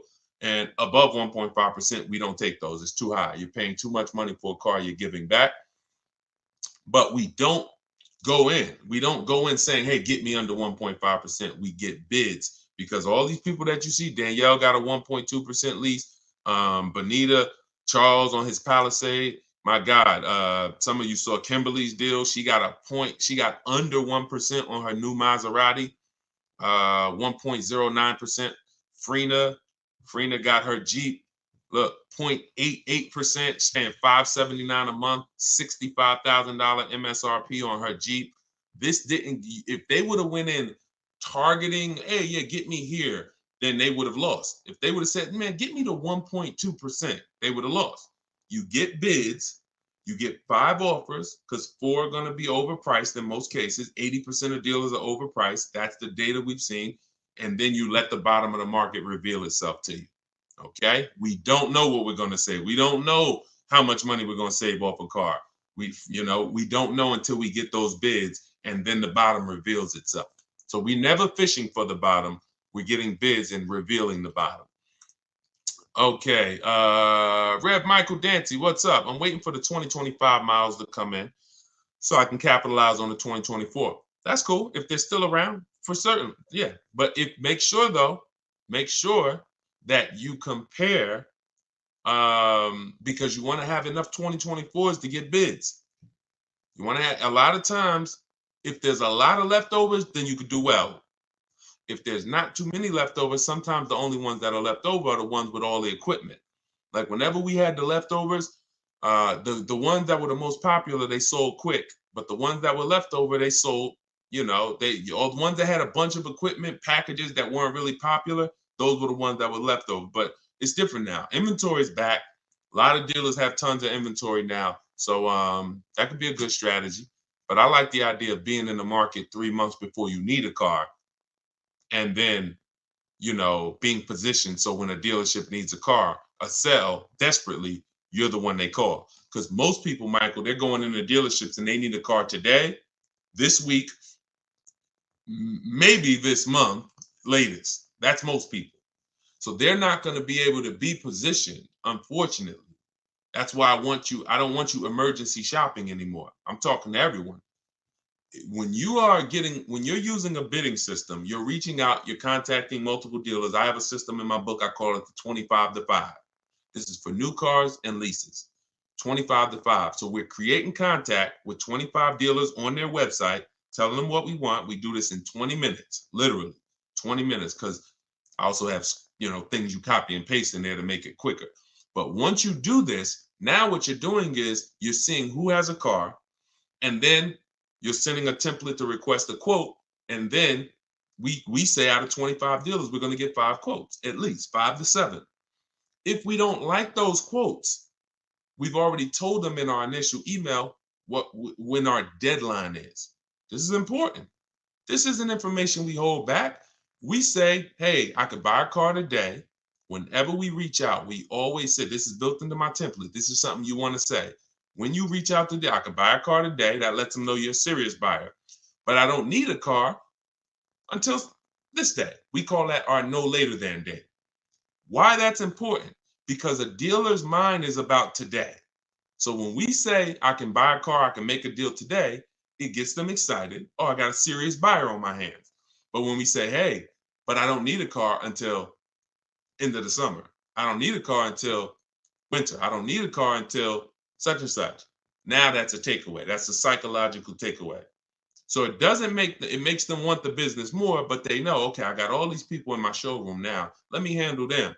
But this guy, Charles, this guy, Michael, this woman, Medina, I know she's a real buyer. So I'm going to search and see what I got coming. Maybe I got a car coming in 6 weeks. Hey, Medina, I got this car coming in 6 weeks. It'll be here by the end of next month. Are you open to that if I were? Absolutely. So you have more inventory to shop from than a person today. So if you have a car and you need a car this week, understandable. I have the best bidding system in the world. My book will walk you through it step by step to get below market deals quickly. I don't really trust you to go out and get a great below market deal using no strategy if you have to get a car in a matter of days. But if you have time, time is a luxury. Time is an asset.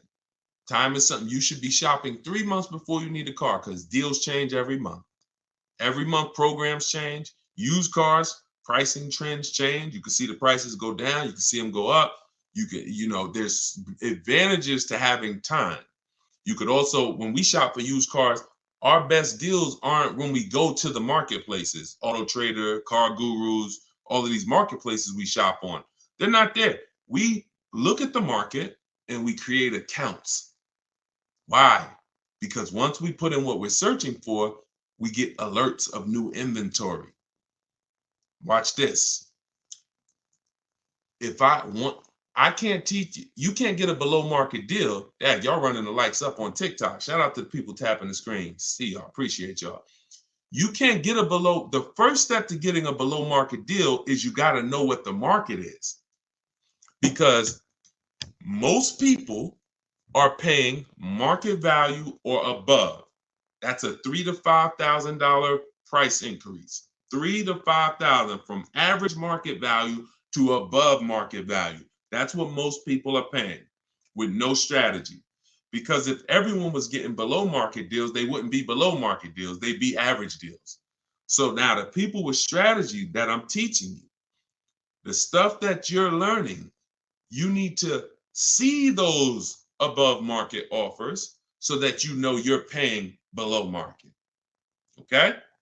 So with a used car, I need to see the low side of the used car market on all these marketplaces. I need to have alerts on so that every single car that pops up, soon as it hits the marketplace, I get a notification of it. Because no one else is going to know the market on this car like you will. Once I walk you through this, once you follow these simple steps and not just winging it, you look at the market. We always sort from lowest to highest price. This is what I did with my Infinity truck I bought a little while ago. And I saw what the lowest prices was, and then I turned on the alerts. So I turned on the alerts, but I saw when I got mine, I didn't need to wait for the alerts because I saw a deal so good, I just jumped on it because I saw it literally in 48 hours. I narrowed it down to my top 4, and it was one deal that was so good. So, but it's a multi-step process. But so here's what, so the point is, new cars and leases, we see below market. The only way to get below market prices is to have 4 or 5 or 6 higher offers. That means you know you got the below market because I had 4 or 5 or 6 higher offers than the one I accepted. On a used car, I need to see other used cars that are priced $2,000, $3,000, $4,000, $5,000, $6,000 more than the one I ended up getting. Because that's the way it is all the time. And as long as you hold to these rules, you'll understand this is my target. Okay? You only do this once. Once you learn this process, y'all, it's rinse and repeat too. It's harder the first time because this is not my first time. I didn't even know I needed a strategy to shop for a car. But now you see, if I want to save thousands of dollars, get below market deals, I need a strategy. But once you do it, this thing, that's why I can do it in my sleep because I've done this 10, 15 times for myself. I've done it for other people, and I've taught a lot of people to do it. Trust me when I tell you, this is not rocket science right here. Tiffany got my book, and she wrote me, she just saved $6,300, $6,500 off her 2024 Mazda she just got. So, but it's a mindset. Bigger than the techniques. Let's get back to the questions. But bigger than the questions is your mindset set up and focused on below market deals and bids? That's, if I had to narrow it down to 2 things, below market deals and bids. And I throw one more in there. Well, which is really bids. Don't talk numbers in the dealership. Everything happens at home. All right. Let's go. Let's go back to the questions.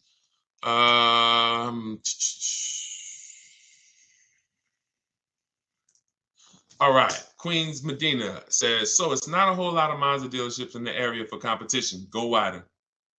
Go wider. Go on the website, put your zip code in, go wider. Look, you don't think the dealers know that in your area? So if a dealer knows it's only 6 Mazda dealers within a 30-mile radius, you don't think they know that? Not going to get aggressive. They don't expect someone to drive 100 miles to go get their Mazda.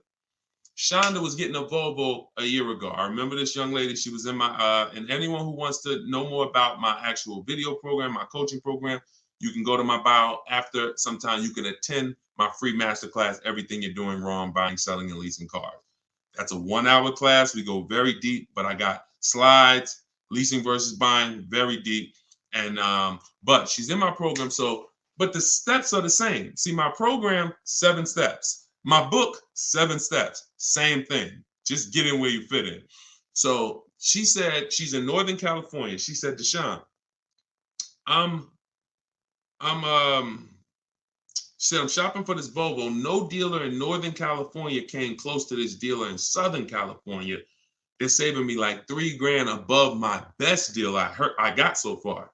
So she had some discounts already. I think her biggest discount was like $3,000, and this dealer was willing to do like $6,000 with all the rebates below MSRP.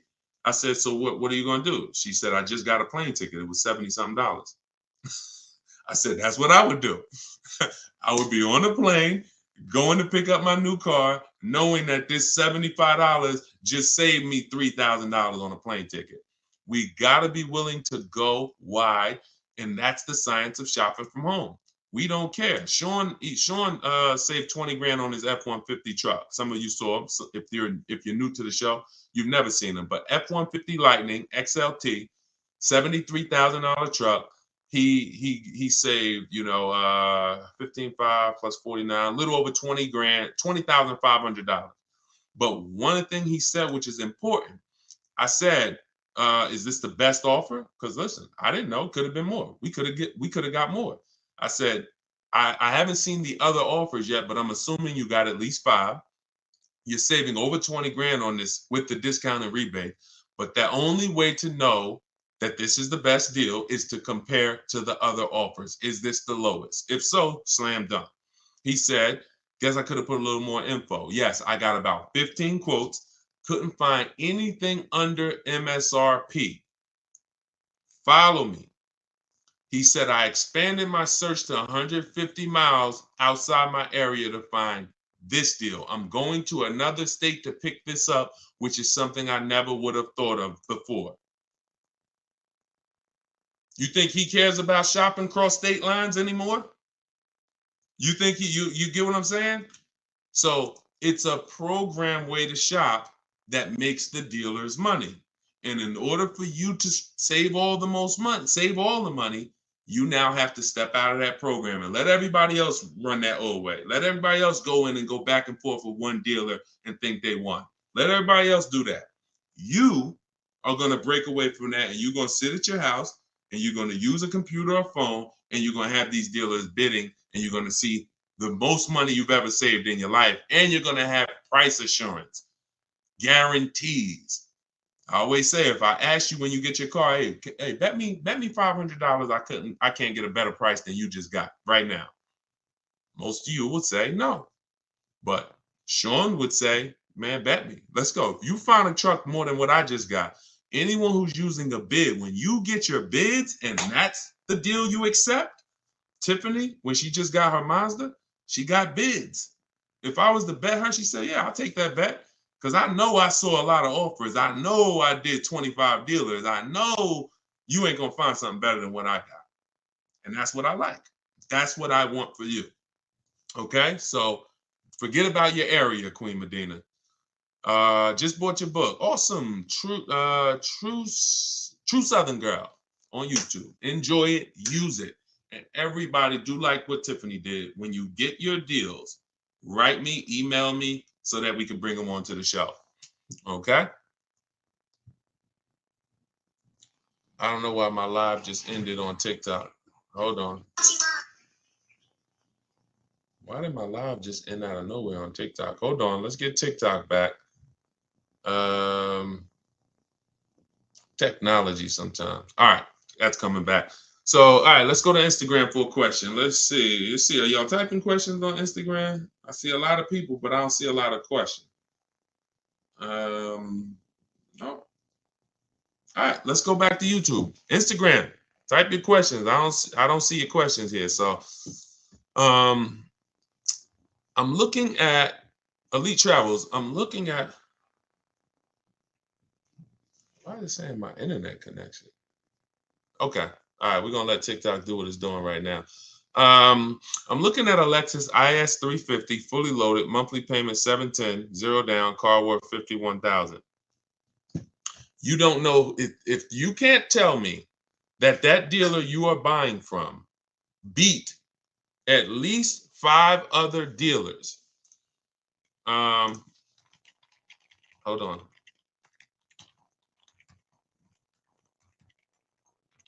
Hold on one second.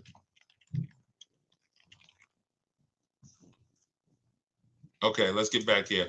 Okay, so you have a price on this car. Now, the only way I'm going to tell you, just like I said to Sean, I don't care what. Now, you're going into monthly payments. You're not talking about the price of the car. The price of the car is what you should be separating from the monthly payments. Until you know that you have the car, the best dealer, one, beat all their other competition and has agreed to sell you. I don't know what happened, TikTok. So come on back in. We got blocked out for a second. That's all that matters. You're putting the cart way before the horse, and you're mixing two transactions. You're giving the dealer your loan and you're looking at the car. If you didn't bid these two things out, there's no way for you to get a good deal. There's no way for you to get a good deal. Because you will never have price assurance. You'll have buyer remorse. You're wondering, did I get a good interest rate? Did I get a good price? So the first thing you have to do is get 5 offers on this Lexus. Forget about the monthly payment. I'm looking for a Lexus IS 350 fully loaded. If you're going to use my way, we're going on the dealer's websites, 25 to 5 in my book, $24 in the comment section. If you're going to do it your way, you're at least going to call, speak to 5 Lexus dealers. You can ask for the sales managers. You're going to get 5 offers, and you're going to compare and find the dealer who's going to sell you the Lexus at the lowest price. And then here comes your loan. Then you come home and you would do what we call the bank bidding war. So we have a process we do where we let an almost unlimited number of people run our credit so that we can bid out our loan. I said earlier in the show, there's people who they don't sell cars, they just want to lend you money. There's a lot of money in loans. $50,000 car, 1 point on the interest rate is probably $1,500. 1 point. Might be even more than that, quite honestly. 1 point. So that means if you end up with a 7.29 interest rate, but you could have got a 6.29 interest rate, that's probably $1,500 at least. God forbid, 2 points. 2 points. So we take the shopping of our loan just as serious as we take the shopping of our car, but we separate them. And so when you come home, after you seal your deal with the best dealer, you reserve the car, say, hey, great, we already got my business. You got the business. I'm now going to get my loan. I'll call you tomorrow. Then we come and we start the bank bidding war. Well, we started before this, but this is round 2 of it. We come home and we call our bank, we call our credit union, we go online, let all the online lenders access our credit. Who's going to give me the best loan for this Lexus that I'm about to pick up tomorrow or the next day? Now, out of all of those people competing, we take the best loan and then we call the dealer and say, hey, this is the best loan I got. If you guys can beat it, I'll give the business to you. That's the bank bidding war, because the dealer has another 5, 7, 10, 15 banks that he gives a lot of business to every month that he wants to see if he can beat that and earn your business on the loan. You want people fighting for your business. Everything is a fight. Everything is a fight. So that's what you want. All right. There you go. It's the biggest thing. I used to call these the 3 pillars of great car deals. Who you buy your car from, who you lease, who you buy your car from, who you get your loan from, who you sell your old car to. You have to bid out each one. And that's how you guarantee you got the best deal. You can't give the dealer all 3 of these and you just work this out for me. No, it's too much money in each of those transactions. And once you do this, you'll see it's easy. Nothing I'm telling you is hard. All right? Nothing that I'm telling you is hard. All right? Vince, I see you. Wait, did we get any questions on Instagram yet? Okay, hold on. Let me see. Because I said I'd go to Instagram next, and then I got you. Looking to purchase a mobile grooming van. Can these steps be used for that? Certainly. Only thing I would tell you with a business is make sure that your loan, well, you're not a high mileage driver, so absolutely. Anything where you're purchasing a vehicle, new, used, leased, I'm the best resource in the world. I will put my strategies up against it. And not only that, I put anyone who learned from me. I put I put Benita up against anybody. I put Charles up against anybody. I put Kimberly against anybody. I put Eddie against anybody. I put Danielle against anybody. I put Frina against anybody. I put Pierre against anybody. I'll put any. So I don't, yeah, of course. You're like, yeah, Deshone, of course, you could find a better deal than me. I put anyone who's using my stuff. Tiffany just got my book and just used it and got her Mazda. I put her up against anybody. Because once you learn to get bids, it's a science. Once you learn, you're going to get better deals than anyone who's not getting bids. Always. Because you're going to talk to the same dealers they're talking to, and you're going to talk to a lot more other dealers than them faster than them. So the name of the game is bids. So for all of you who just jumped on, everything I'm teaching is out of my new book, Cars from Home. 7 Steps to Saving Time, Money, and Avoiding Dealers. You can get your copy for 75% off. It's normally $97, but you can get it for $24 for 30 minutes. When you go and visit my website, deshonsbook.com, and once that timer hits 0, though, it goes back up to $97. So you can get it in the comment section on YouTube or Facebook, or in my Instagram or TikTok bios. I have a website there. You click the website and then click the button for the book. All right? $97 is still a great price. I just couldn't price my book the same as everyone else's. I mean, I can't price my book the same as daggone novels. Shout out to the people who write novels, but I knew this is going to be a financially life-changing book for the people who use it. I just said, okay, but we do a special. So it's normally $97, but we do a special. What websites do you use to get bids? Great question, Drive Greens, Ride Harley, Instagram. New cars, we're going straight to the dealer's website. We're connecting with 25 dealers in 25 minutes, copy and paste, sending all of what we want. Then we're getting the bids from the dealers' websites. With all our communications is done through email, and we always set up a separate email. We never mix personal email, business email with cars, because we're talking to too many dealers at once, keeping our conversations organized. We cannot do it mixing personal and emails. We also get a Google Voice, so that we don't have to take phone calls, because there's no talking in our system to car salesmen. There's no talking. So there's no reason for us to be on the phone with a car salesman, talking numbers. We don't do it. So those of you who like Deshone, I like that. I don't like to talk. I don't want to talk to car salesmen. You're going to love this. All right. So if you're watching us on TV, you can scan that QR code to get your book as well. On a used car, though, we are on the marketplaces. See, my used car strategy is called the multiple marketplace strategy. It's different than our new car strategy. The multiple marketplace strategy is for is when you're going everywhere used cars are.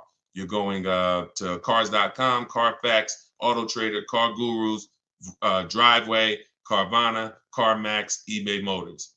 And then we're narrowing down from there. I spoke a little bit about that earlier in the stream.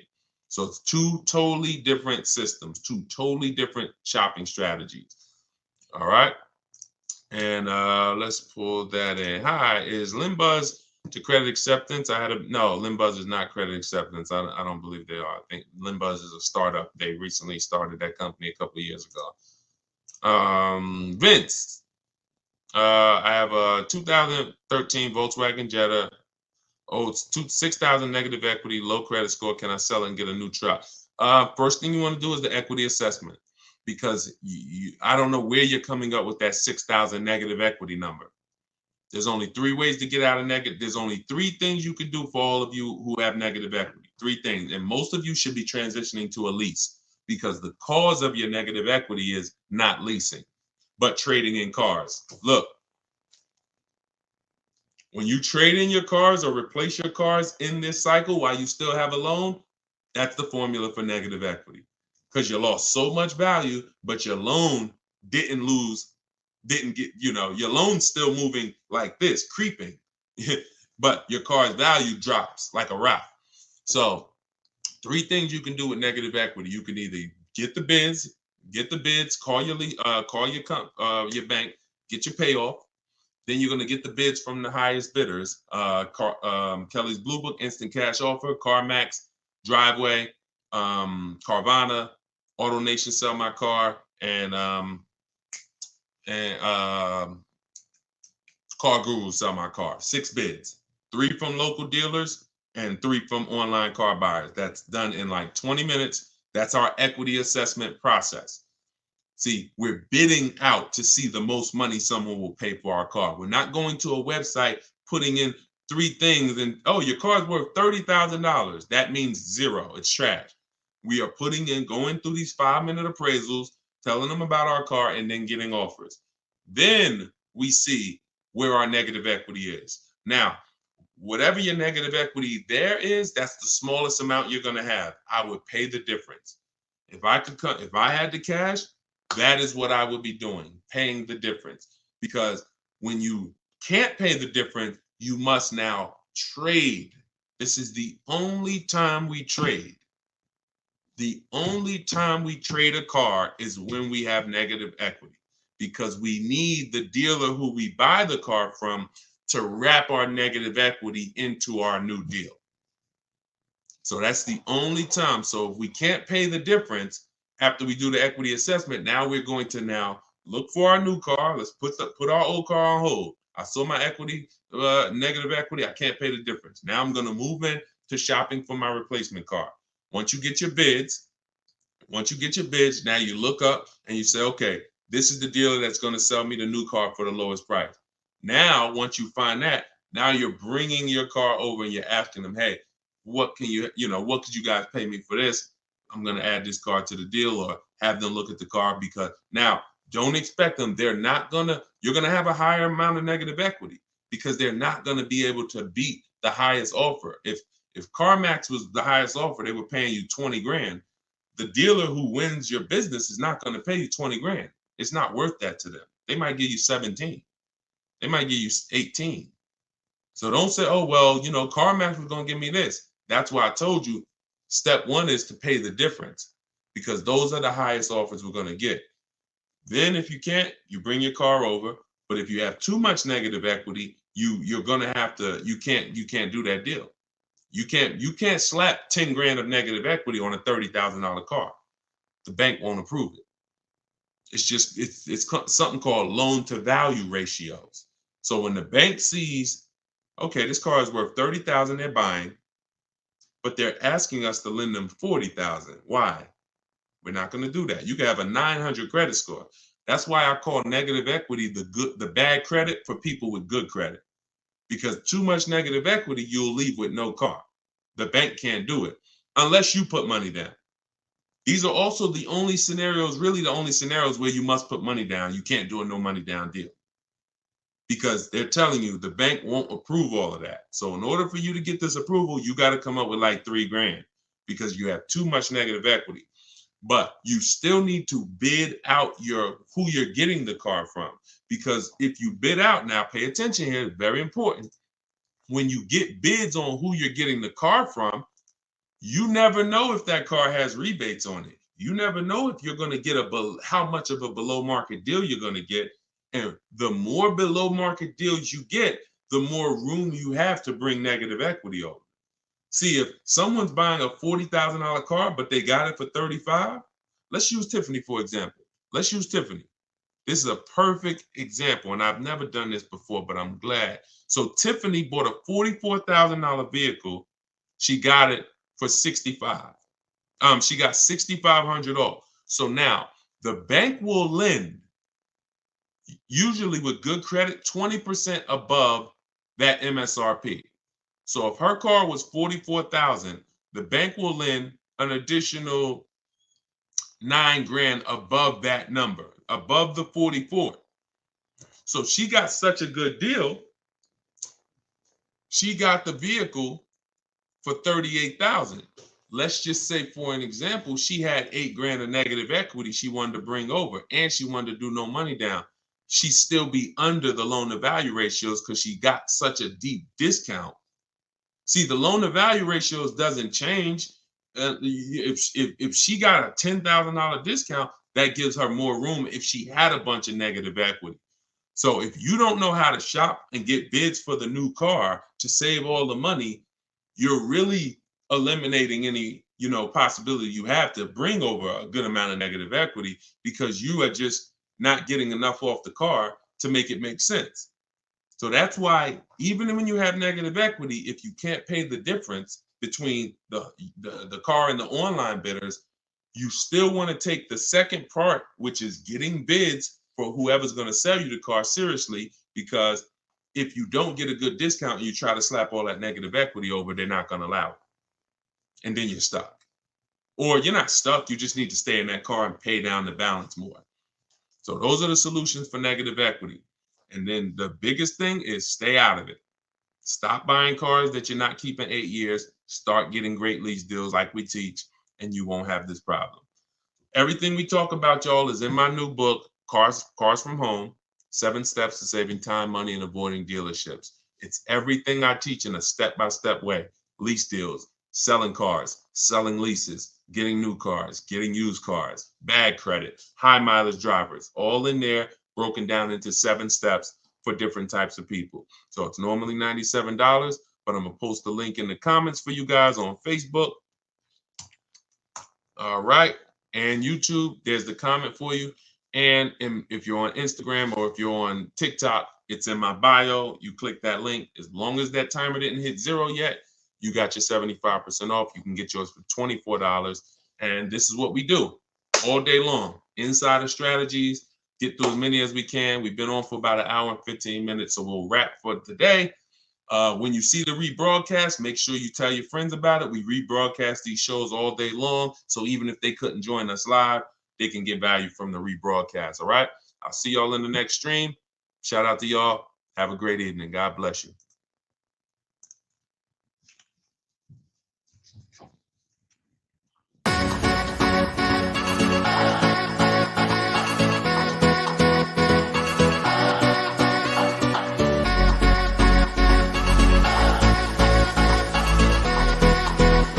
The worst possible thing you could say when you walk into a car dealership. I spent 5 years with Mercedes-Benz, 5 with General Motors, and the worst thing a person could say when they walk in is, if you could just get me to this payment, we got a deal.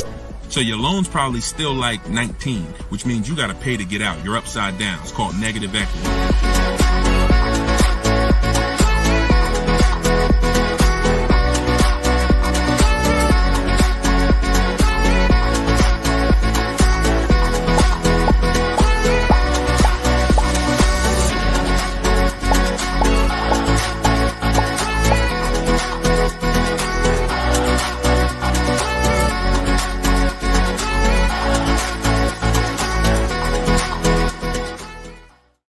Welcome everybody to Car Shopping Questions and Answers special live show. We are live. This isn't a rebroadcast. If you don't see the banner, we're doing a special early morning live right now. So you know you may or may not know we rebroadcast these shows throughout the day.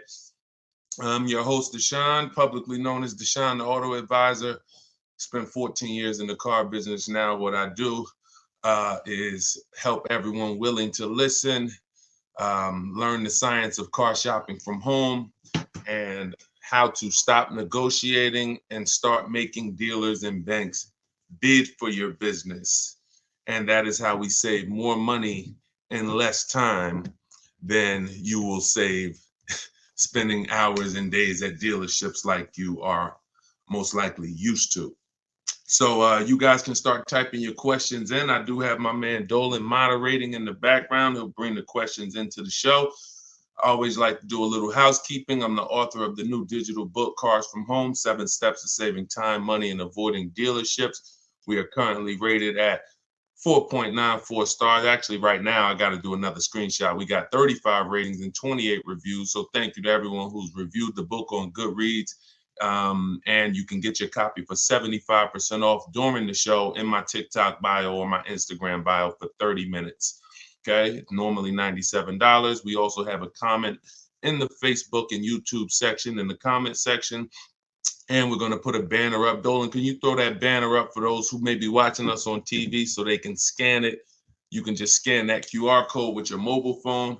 I've also done a free masterclass called Everything You're Doing Wrong, Buying, Selling, and Leasing Cars. It's a 1-hour masterclass where I go deep on 23 mistakes that most of you are making because the car business has programmed you to make them. And how you can stop doing that, you can also attend that masterclass for free in my bio, but you will need a good hour to lock in. So with that being said, let's get it done. Let's get these questions coming in. Hey, what's up? What's up, Tuesday, child? Shout out to the people sharing on TikTok. Y'all already running the likes up on TikTok. Shout out to y'all. Shout out to everybody tapping the screen. And let me get Instagram up. I like to see Instagram up too. There we go. All right. I see you, Jake Neer. I just tore your name up. Forgive me. We're going to bring that question in. Dolan, we just got somebody on Instagram. So whenever you get yep. All right. I see we're good. Hold on. Let me turn that down. Butterfly Wings on Instagram. How do you negotiate a lease online? Great question. So you want to figure out what you want first. Go test drive it. I always say with a lease, you want 3 options. Because using what I'm about to tell you, you're going to get great prices. You'll get below market prices, but it doesn't mean the lease program's good. The only way the lease program's good is if all of the offers you get, if the best one comes at least below 1.5. Now, depending on what car you're looking at, the best offer you get might come at 1.3, might come at 1.1, might come under 1%, but you must get at least 5 offers because 80% of dealers are overpriced. So you're going to figure out what you want. Then you're going to go to the dealer's websites. I mean, if you're going to do it my way is using the dealer's websites because I don't like to use any third-party sites where they're selling our information. So we're going to go direct to the dealer's websites. Then we're going to tell them what we want online. And then we're going to have conversations by email. But you must set up a separate email. If you try to do this with your personal email or your work email, it's not going to work because you're going to have too many dealers emailing you. So you want a separate email. This is all in my book. I'm telling you what I call my 25-to-5 system. We reach out to 25 dealers online, and we're going to get 5 quotes from those 25. One of those quotes is going to beat everybody else. So it's a numbers game. So reaching out to dealers online, telling them what you want, and having the conversations. Now, if you're not going to get my book, which is $24 in the comment section or in my bio, as long as you get there with this 75% off, then you might do it manually. You might call and get these offers. You might call, ask for a manager. I don't talk to salespeople. So anything I'm ever teaching you to do is going to be to avoid salespeople. That's why we're avoiding dealerships altogether, but especially salespeople, because you don't know who you're going to get. You don't know if you're going to get, you just don't know who you're going to get. And 80% of salespeople should not be in the car business. So that's why we're never going to talk to salespeople to try to get our offers. We're either going to deal with managers or you're going to do it my way, which you're not even talking. You're using my scripts because I wrote the templates that you use. You fill in what you want, send it out to the dealers. Then when they come back, you got to expect this, y'all. You got to expect that dealers 80% are not going to make it easy. They're going to try to have a conversation with you, even by email, to get you on their terms, to get you on the phone, to get you to, hey, can I get your address? Hey, can we have a quick conversation? Hey, when can you come in? That's why I wrote scripts for everything you copy and paste to them. Like when they say, yo, can I get you on the phone? Hey, I'm gonna be handling all my purchase online, and then you ask a question because there's phases to what we're doing when we're communicating online. There's phases. First thing we're trying to do is see who has a car. There's no point in us talking to a dealer that doesn't even have a car we're interested in.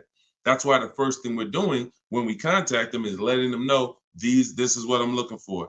These are my options. I'll do a blue, gray, or silver one. These are the packages I'm looking for. That's the first thing. We're letting them know what we're looking for. We're letting them know our deadlines.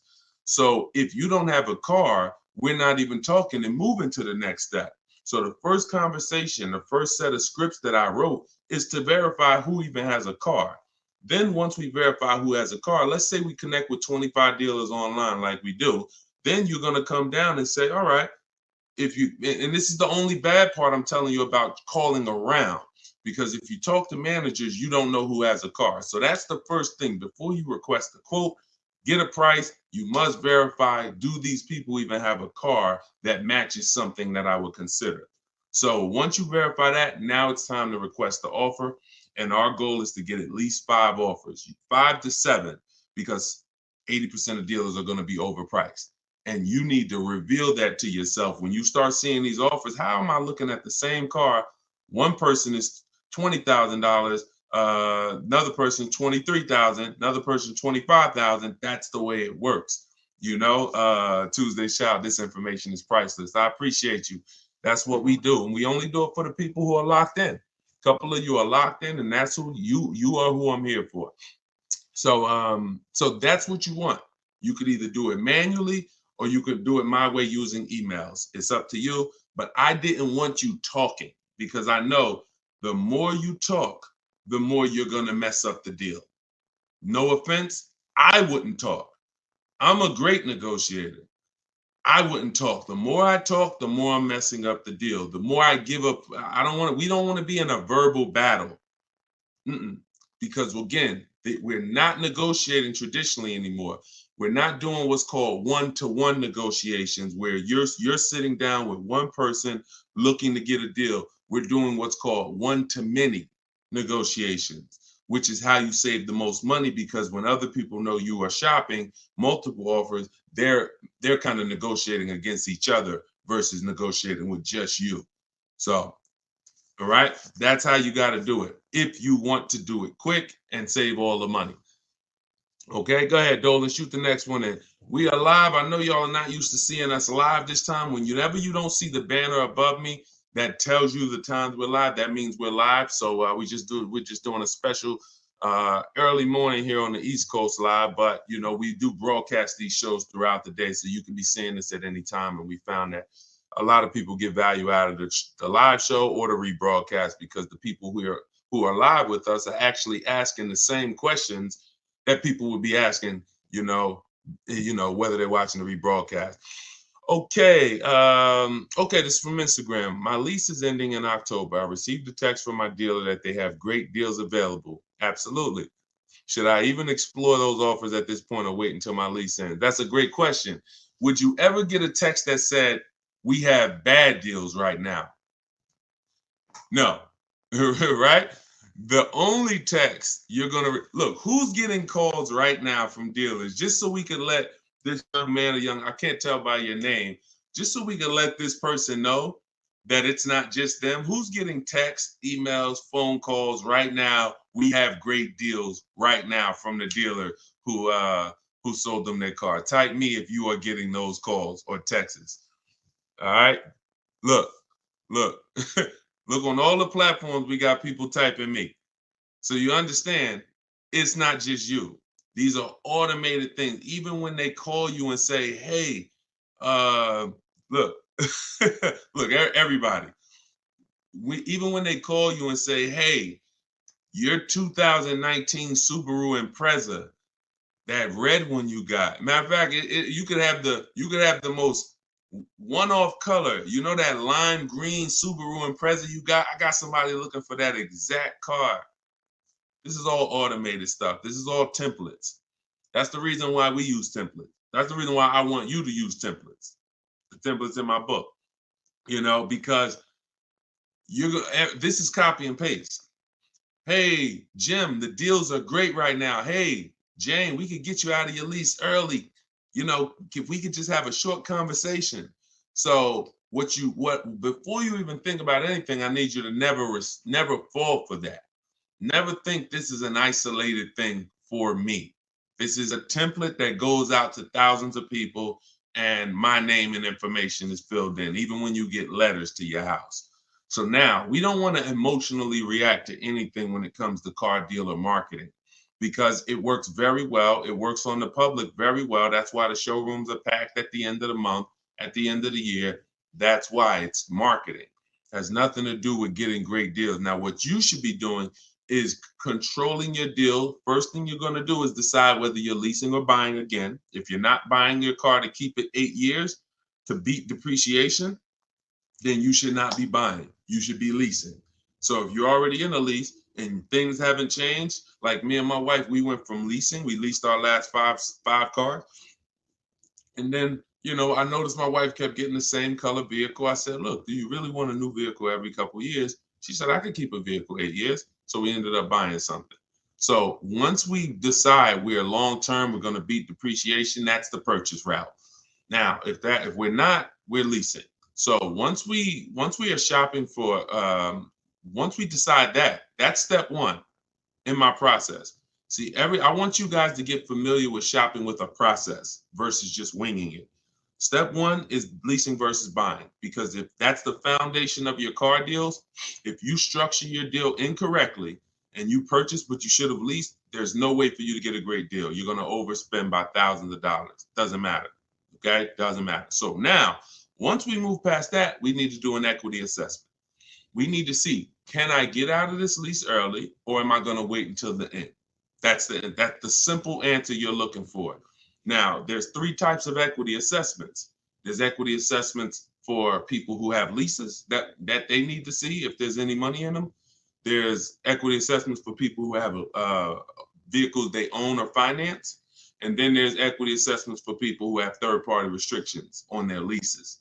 There's three different routes depending on what situation you're in, but it doesn't change the fact you're getting bids for the vehicle you have. That is the name of the game, getting bids for the vehicle you have.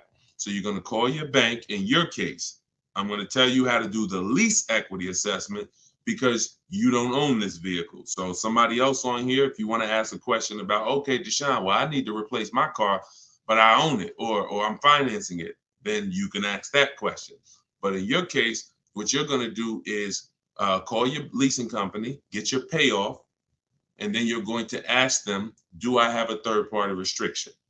Now, if they say, no, you don't have a third-party restriction, great. You're going to simply go to get the 6 bids from these 6 companies, CarMax, Driveway, Carvana, Kelly's Blue Book Instant Cash Offer.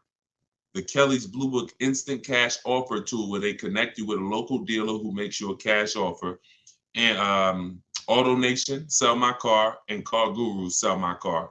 The last 3 connect you with a local dealer to get a bid.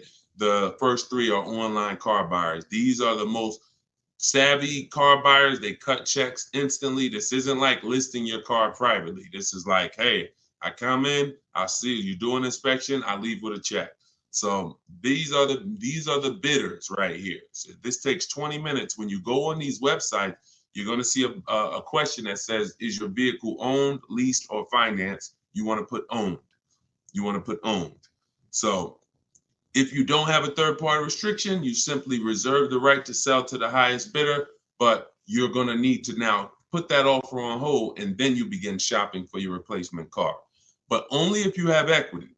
If you don't have equity, then you're going to wait. If you see that your payoff is 18 and your highest offer is 17, you don't have equity. You're just going to wait until you got about 1 month left on your lease, and then you'll start shopping. Once you pay your last payment, you can start shopping because you can always extend the lease for free. I like to have at least 3 months to shop. I like to have at least 3 months to shop. I want to see the offers for 3 months. I want to see if the offers are phenomenal first month, I'll take it. If my lease is up and the offers weren't good the first month, then I'll extend the lease for free for a month. So I'm going to give myself 2 to 3 months. So as soon as you make your last payment, that's when I will begin shopping if you don't have equity in the lease. Now, if you have a third-party restriction, you're going to follow that same process I just told you, except you're going to end up selling to a used car manager at a dealership that makes the same brand as you. Give you an example. If you have a third-party restriction on a BMW, you can only sell to a BMW dealer. You can't. And some people buy the car and resell it. I don't like doing that because you pay taxes and fees when you do that. I simply like to get bids from at least 3 BMW dealers, and I'll sell to them. So that's how we do it. That's the first step. There's nothing else to think. Many people think, oh, well, what about the next car, the replacement car? Until you do your equity assessment, there's nothing else to think about. And I don't want you thinking about multiple steps when you haven't done the most important step for you right now, which is the equity assessment. After that, you can move. So my book is 7 steps. You got to do 1 step at a time because it's not a thing you read. We don't do the whole process. We do it one by one. If you called me and said, Deshone, I'm getting a car, what's my first step? I'm going to tell you this. And then you call me back when that's done. Okay, I did that. Now, what's this now? Here we go. Do this now. Go to these websites. All right, perfect. I'll call you back when I'm done. All right, perfect. And before you know it, we're at step 7 and you're picking up your car. But it's an action program. Okay, and there's little steps along the way to make sure that we protect ourselves and save the most money and get below market deals. Okay, so handle that. Go ahead, Dolan. All right, we are live, y'all, so you can keep typing your questions. I see you. Thank you, JC Math. Thank you for all your knowledge. Appreciate you. That's what we're here for. Use it.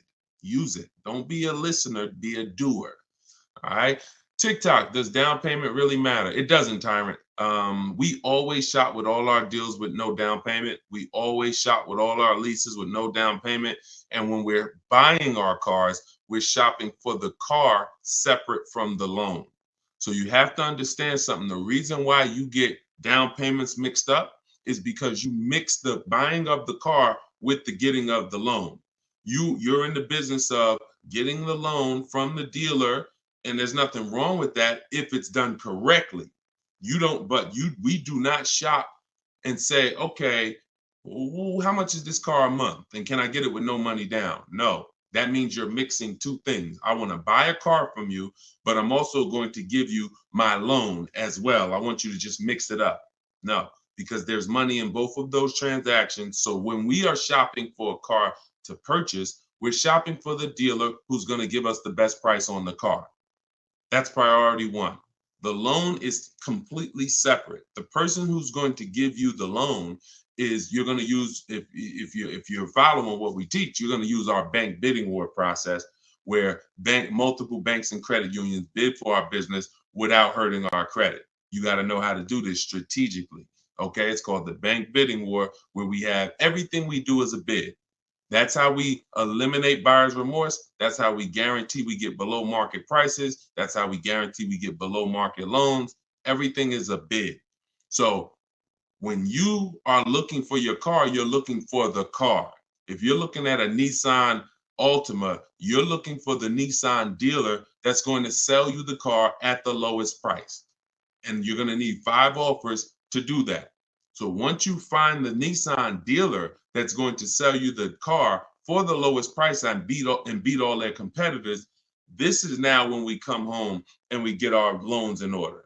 This is when we come home and we say, okay, boom. All right, I'm going to have my bank, my credit union, some online banks, go online, banks and lenders who, do car loans online. I'm going to have all of these people start bidding on my business, because now I have a car that I'm looking to go pick up in the next 24, 48 hours. And then after we get that round done, we're going to call and see if the dealer can beat it. That's the bank bidding war. You have 10, 15 people bidding for your business in a 24, 48 hour period. And when you end up getting your car, it only affects your credit like one hard inquiry, even though you had 15 of them. So all the inquiries will show, but a weight on our credit score will show as one hard inquiry, because it's called proper rate shopping. So that's how we make sure we get the best loan, and that's how we make sure we get the best price on the car. If you've been mixing these two, it's no way for you to guarantee your best deal. There's no way for you to save all the money mixing the loan with the deal and with the car you buy. And then some of you even mix the trade in and say, okay, I'm going to give you my old car, and I'm going to buy a car from you, and I'm going to get a loan from you, and I'm not going to get bids on any of these transactions. Impossible not to overpay doing that. Sorry, I hate to be the bearer of bad news, but that's how I have to deliver it for you to understand. Come out of that cloud. Come out of that cloud, shopping that way. Okay? But down payments doesn't matter. Only people that can't do no money down deals are people that have way too much negative equity and they don't have any money. If you are trying to bring a lot of negative equity over the deal, the bank's not going to approve it, because they only are going to lend a certain amount above the price of the vehicle. But here's what's very important. And no, we're not going to talk about the negative equity right now. We'll let that be a question in and of itself. But the only people who can't do no money down deals are people with large amounts of negative equity. It becomes more difficult for you to do those deals. All right. Go ahead, Dolan. Great question. Okay. Jay Golden Gate from Instagram.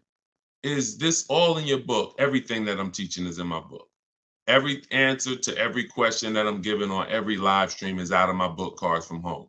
7 Steps to Saving Time, Money, and Avoiding Dealerships. I even try to let you know what step I'm teaching from because I want you to get familiar with the steps. Step 1 is the most important question. How many years you keep in the car? That's the 8-year rule, leasing versus buy question, because that's the foundation of your car transaction. I could help you save all the money possible. You can get big discounts on the car, but if you purchase the car, but you should have leased it, you're going to overspend by thousands of dollars. So that's why that's the first step, most important question. Second step is equity assessment. Third step, we structure our deals. We need to know, and this isn't budgeting. This is literally structuring our deal and knowing on a lease, what would a good deal be? On a purchase, what are my offers going to be? What am I looking for purchase price wise to be below my budget? That's deal structure. Then we're moving to shopping, not buying. This is where we choose our car, do a little research, 5-10 minute research to make sure the car we're looking at is not a problem car, doesn't have bad reliability ratings, doesn't have bad longevity ratings, doesn't have bad initial quality rating. These are quick steps. And then we test drive if we're looking at a new car or a lease. We test drive it in that step. Then we move to multiple offers. Step 5, where we're in the market, getting bids, getting offers, actually able to take a deal across the finish line if it presents itself to us. Step 6 is paperwork and protection, which means, all right, we got our deal now. Now let's finalize our loan. Let's go over some paperwork. Do we need extended warranty, tire and wheel? And then step 7 is delivery. Everything I teach comes out of one of those 7 steps. And yes, that's all in my book. And you can get your copy at deshonsbook.com for 75% off for 30 minutes. Or you can go to my Instagram bio or TikTok bio, click that link there, and then click the button that says get the book for 75% off. You won't pay the $97. But yes, good question. Go ahead, Dolan. Will older Toyota Camrys 2023, 2024 be cheaper or have more incentives due to the redesign of the 2025 Camry coming out? That's a good question. You never know. It depends on if they have a lot left over. So what I always say to anybody who's thinking you want to get a pre-owned car, but you only want to get it like 1 or 2 years old, you got to be careful doing that. Depending on the car, I'm going to tell you why. I've had people who wanted to get a new one, I mean, a 1 or 2 year old one, but I say first of all, you're not going to have enough inventory to properly gauge what below market is on those vehicles. Because the only way dealers get pre-owned cars is somebody trades it in or somebody returns it off lease. So if or they buy it from an auction, which means somebody had to replace it. Somebody had to get rid of it. So you don't typically see people replace their cars in 1 or 2 years. So that's why you don't see a lot of 1 or 2 year old vehicles. So what I always say is you need to be running the prices on the brand new ones. Now, in the case of a redesign, maybe you don't see too many incentives, but you still never know. We had somebody hop on the show 3 days ago, and she said that she got a brand new BMW X4 M Edition, popular truck, new, and she's saving $7,000 on that particular vehicle. So you just never know. But there are vehicles out here where you can save thousands off a brand new one. So give you an example. Somebody, Frina, she leased her Jeep. She probably got 10 grand off the price. Okay. And some of you know, if you've been on the stream before, that I regularly share people that get, on certain cars, you get 20, Maserati, Kimberly's Maserati, she got 20 grand off. Sean, he got 20 grand off on his F-150 Lightning. So you don't know what you're going to get until you get into the market and see what the demand is for that vehicle and see what the rebates are. You don't know until you get all those offers. None of those people knew they were going to save 20 grand. No one knew they were going to save 10 grand, 7 grand. They only get in and then they get the offers and they see this is their best deal. So if I end up being able to save 7 grand off a new one, then what should I pay for a 1-year-old one? That's the point.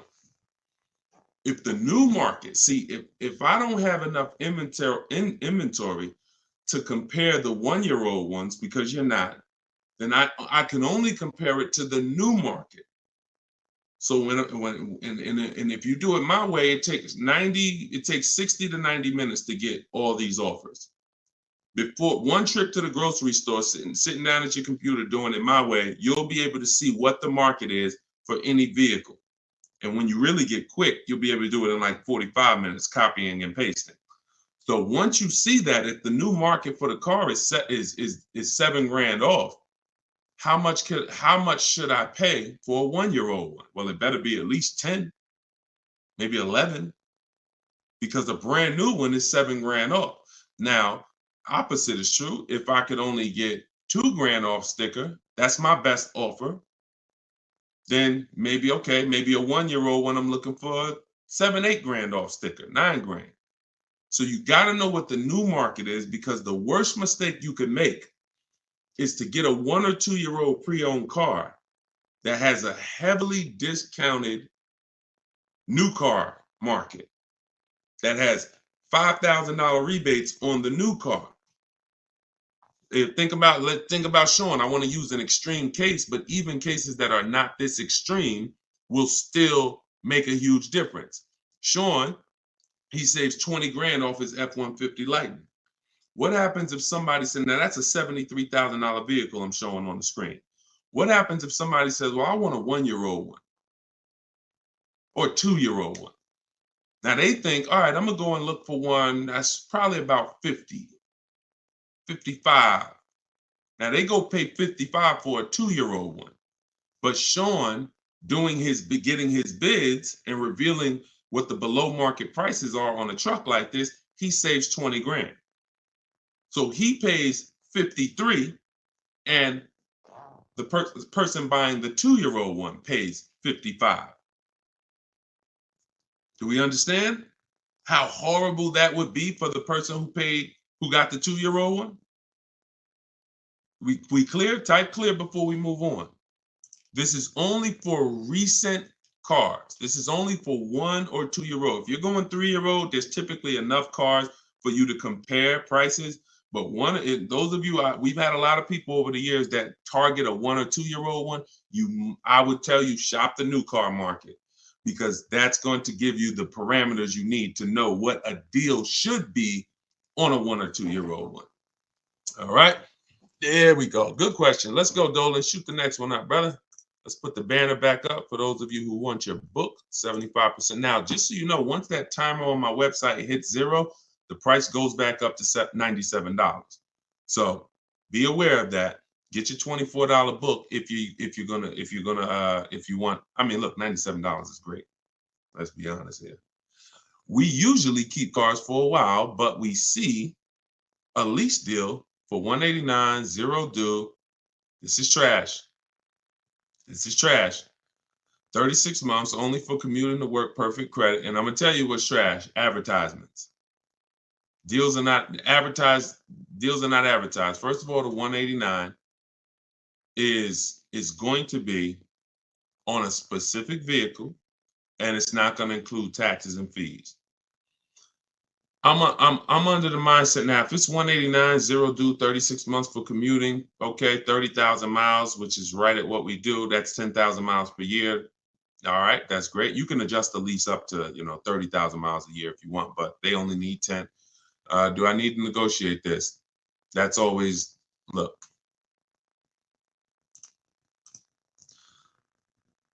I'm gonna tell you this. So Frina called. She's in a group that we have here. Now Frina was shopping originally for a Jeep Grand Cherokee Limited because she had one already. So she posted to our group. She said, Deshone, the best offer on a Jeep Grand Cherokee Limited I got out of all my offers was 1.2. I said, that's still good. She said, yeah, but she said but the dealer is saying that they have another model that they could do better on. They said they could probably get me to 1% on that. I said, okay, you need to shop that offer again. You need to shop, you need to get bids on whatever model they're saying, because what happens if that model has different incentives, a better lease program, and you're just taking them for face value? Just because they're the best on this car doesn't mean they're the best on this other one.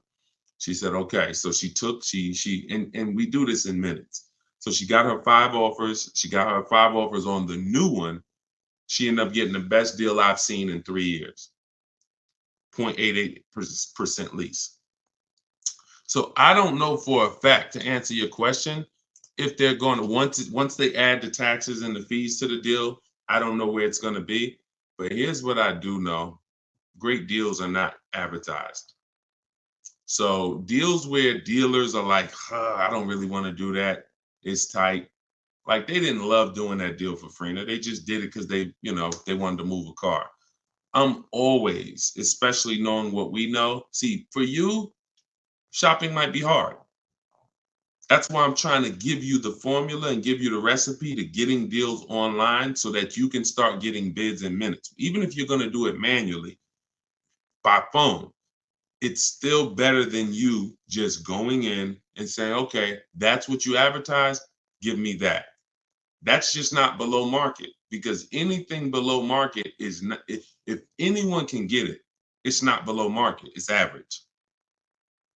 The stuff that I'm showing y'all, every single thing you see, anyone ain't just going and getting these numbers. Y'all see these lease deals that I share. Y'all see these discounts on these purchases I share. Y'all see Tiffany, if you were on the stream the other day, you saw Tiffany wrote in, just got her Mazda $44,000 brand new 2024 Mazda. And at the time of this recording, that's literally 2 weeks ago.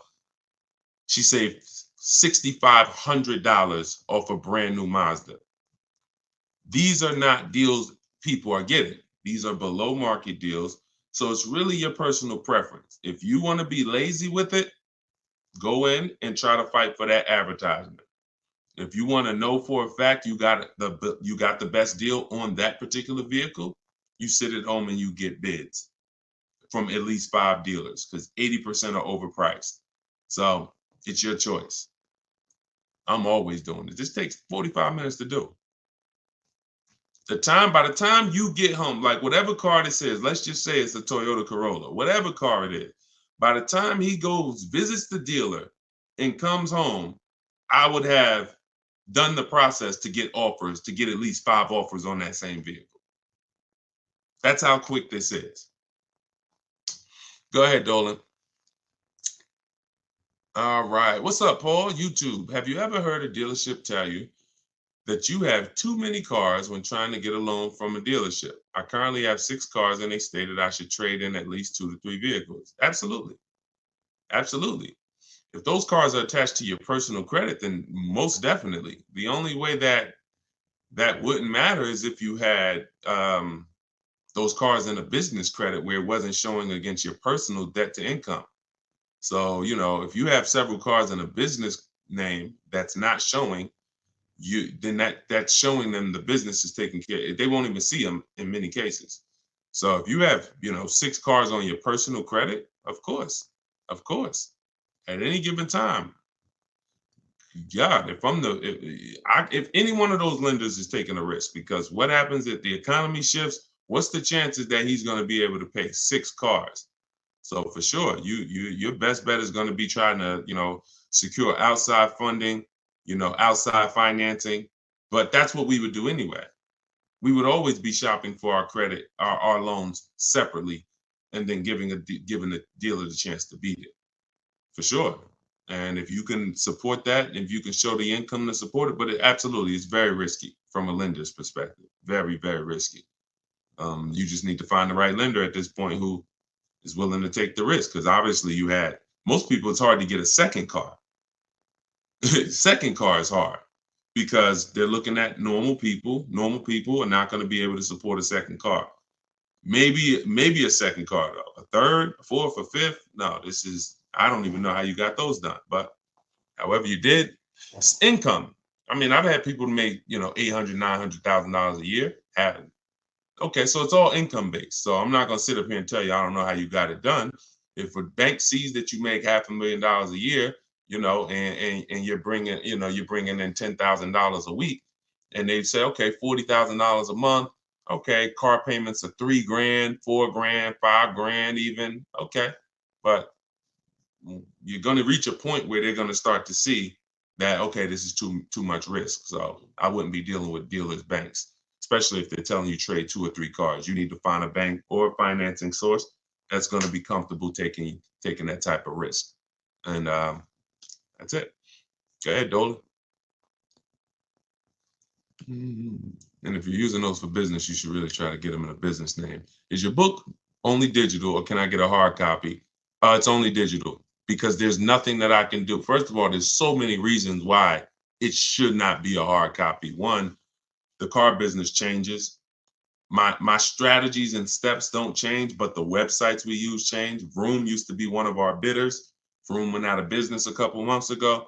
So if you had a physical book that you were reading, you'd be going to Vroom and getting we don't do this anymore. So templates, I link you to templates that you scan, you're copying and pasting. I'm linking you to Google Documents. I'm linking you to videos that's in my video library. There's things that I'm linking you to throughout the book. Plus, you jump from a section, like it's like a warp zone. If anybody ever played Mario, when you get to a part where I'm asking, where the most important question is, how many years are you keeping the next car? If your answer is less than 8, you click a link and you're going to the lease section. If your answer is more, eight or more, then you click this and you're going to the purchase section. So it's an interactive book so that you're not reading. It's no way. I don't want to be a person who's leasing a car. I don't want to be a person who's purchasing my car and I'm kind of skipping all this information about leasing that's not relevant to me. I don't want to do that, because now I'm going to get confused. Okay, is this for me or not? So I had to have links that warp you to certain sections that keep you on track. Wouldn't be possible with a physical book. And again, the updates are probably the most major. Those 2 reasons are why this book would be horrible as a hard copy. Well, I'd just be coming back every 6 months, every year. I'd have to do volume 1, volume 2, volume 3, because that book you bought last year, it's not relevant anymore because there's so many things that change. When I wrote my first book, 52 Car Buying Questions Smart People Don't Ask, that was 2021. 2021, that was a digital book as well, but the format of it was so rigid. Once things changed, I couldn't change it. I had to totally write a whole nother book. Plus, I wanted to do it step by step. But back then, TrueCar had more power than they have now. That TrueCar has no power now. So all of these things, the markets change. So we need to make sure that all the information we're giving is able to be updated. So when you open the book a year from now, it's relevant. And that's because we're updating the main file. Could never do that with a hard copy. All right, legit question though. Go ahead, Dolan. We are live, y'all. I know you don't usually see me live this time of the day, but we decided to do a special live. So whenever you don't see the banner above my head, you're watching a live show. When you see the banner, that means you're watching a rebroadcast, because we rebroadcast the shows throughout the week. So that way, if you couldn't catch the whole show, or if your friends and family need to see it, you can always point them to the show on any of the 4 platforms. But we are actually live now, so you can type your question. Do you suggest putting a car in your business name with or without a PG? I'm not in the business of teaching people how to get business loans without personal guarantees. So, whoever told you could do that, you should follow them to learn what banks, what cars do that. But you should still use my system to get the prices. Because one thing I see about these people who buy cars in their business credit, they just overpay like crazy. They walk in and say, "Oh yeah, I want this car right here." They don't know how to get below market deals. Same thing with influencers walking in with checks. Hey, your girl got a G-Wagon. Yo, your boy just got the Range Rover Supercharged autobiography.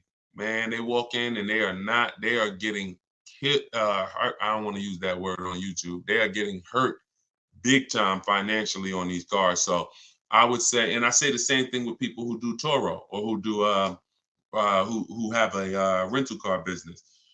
You need to learn from someone who's going to teach you the business systems. That's the stocking of the inventory. That's the insurances. That's the how to market the business. That's the, best practices in the business. But then you need me, because we're the best at teaching people how to buy the inventory for the lowest prices. people are overpaying for their inventory because they view it as the business's money. That's ridiculous. Business's money is your money. So, but whether it's a PG or without a PG, get it done. If you sign in PG, I don't see most banks are not going to do that, because what you're saying is, here's my business. If something happens and this car is not paid, the business needs to have the assets for you to go after that'll pay the car. If the business doesn't have the assets, the bank is saying we're coming after somebody who has the assets. That means you could just be like, one day, all right, I'm not paying for these cars no more. Take them back. And then there's no recourse. Most banks are not going to do that at all. But some will. If some are doing it, just find the people who's teaching you which banks do it and follow them. Okay?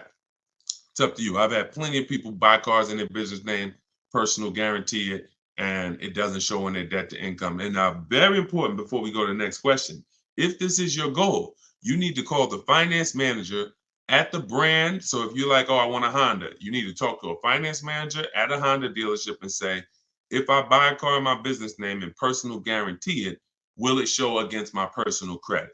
Because it will with Mercedes as far as 2019. And I learned that the hard way. Me and the customer. It was, I said, the customer was buying cars in their business name, real estate developer, and he came and he got a Mercedes Benz. He put it in his business name with the personal guarantee, and it's still reported on his personal credit. Then the finance manager told us, hey, just so you know, yes, it does still show. I'm like, we should have known that before. That's something we should be telling customers before they ever apply, because they're only applying in their business name because they don't want it to show against their personal debt to income. So always double check with a finance manager in the brand, okay? Everything that I learned the hard way, that's what I teach and warn against. So everything, negative equity, leasing, it was all based on mistakes that I saw people making. And I said, okay, how do we get into this? All right, now I need to teach people to do different things. Okay, go ahead, Dolan. Shoot the next one up. All right, keep typing your questions, y'all. TikTok, Arthur, what's going on?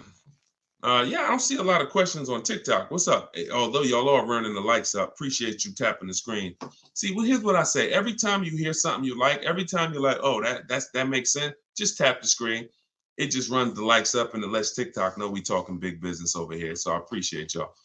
Arthur from TikTok said, what's the best way to handle being upside down? Ride it out?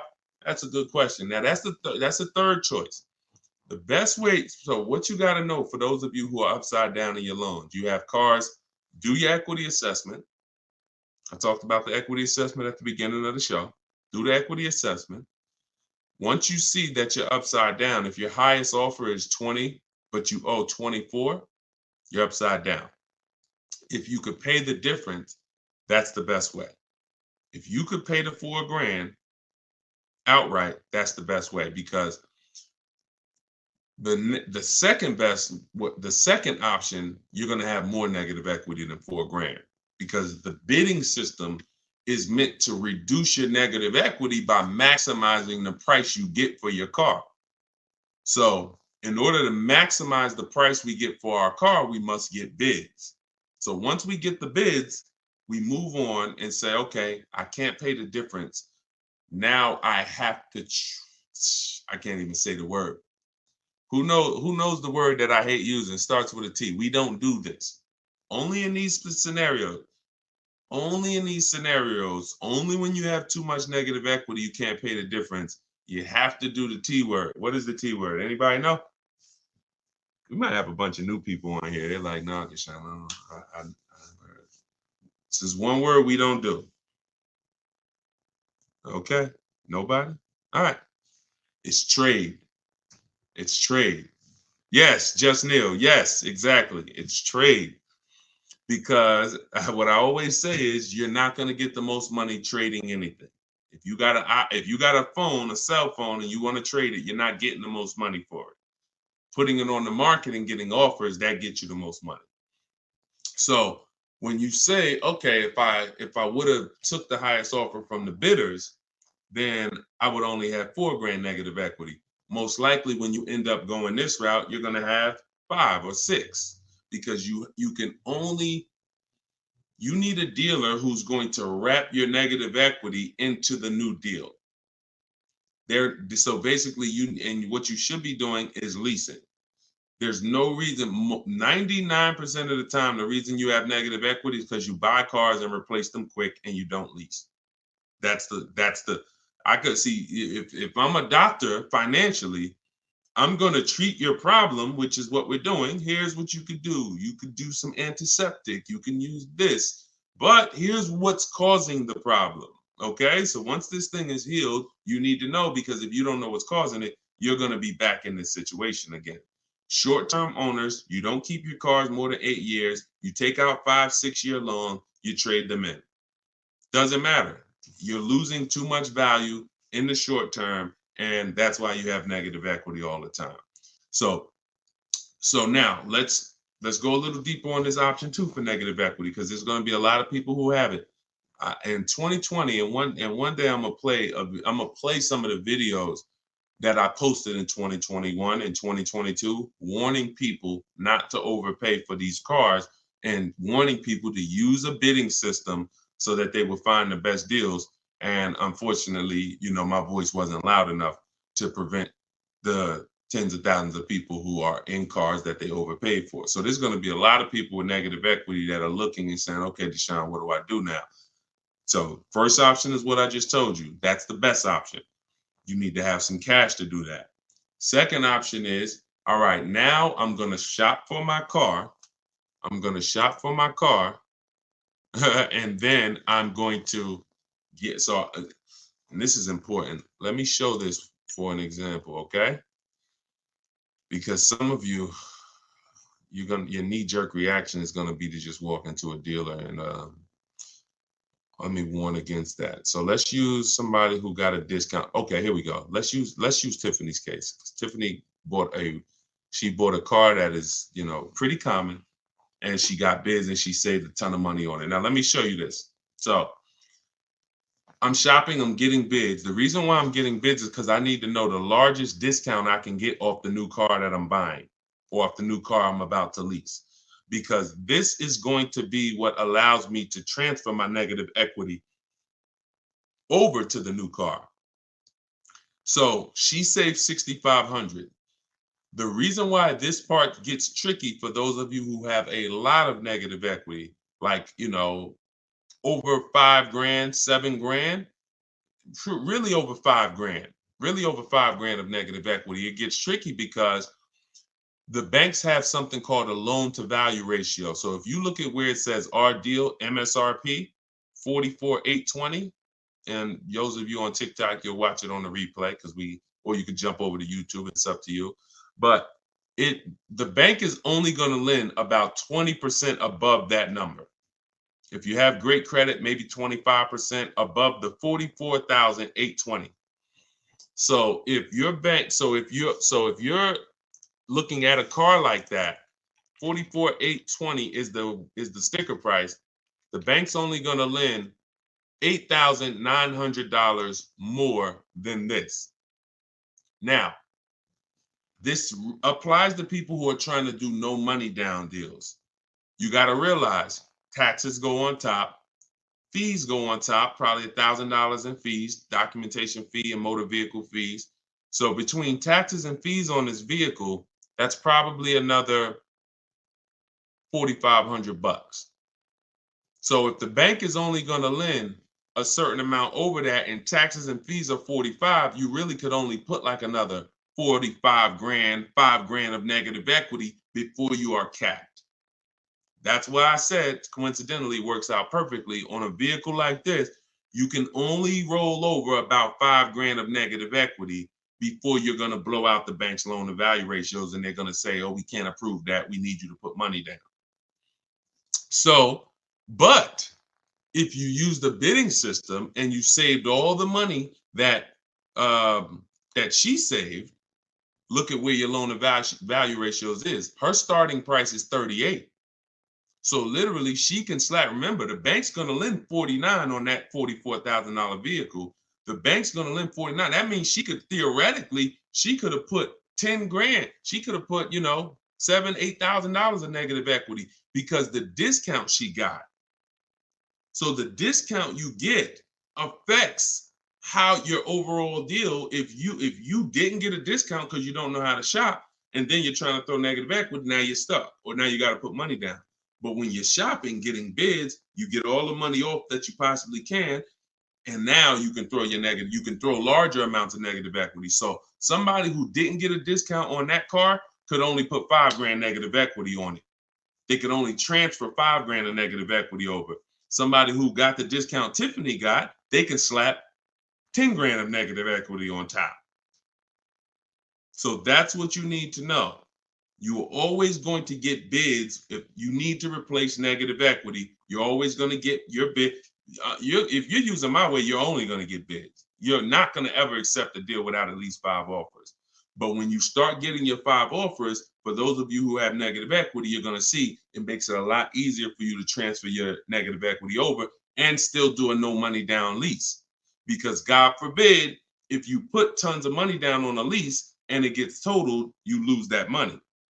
So if you have to put money down, $3-4 to get it approved, then the vehicle gets totaled, you lose that money because you have to go shop again. But if you put no money down, you rolled over all the negative equity and the vehicle gets totaled, you walk away and you're fresh. Whole different positioning, whole different leverage, whole different exposure. If I just rolled $7,000 over of negative equity to this lease I'm driving, God forbid the vehicle gets totaled, none of my money's in it, I'm out the negative equity. And like, it's a blessing. As long as I'm not hurt, praise the Lord, it's a blessing. So this is financial strategy. I'm a strategist. So that's what you do. Those are the 2 ways to get out of negative equity. You pick your choice. And if you can't do either, then you got to stay and you got to pay down the loan. That's the third option.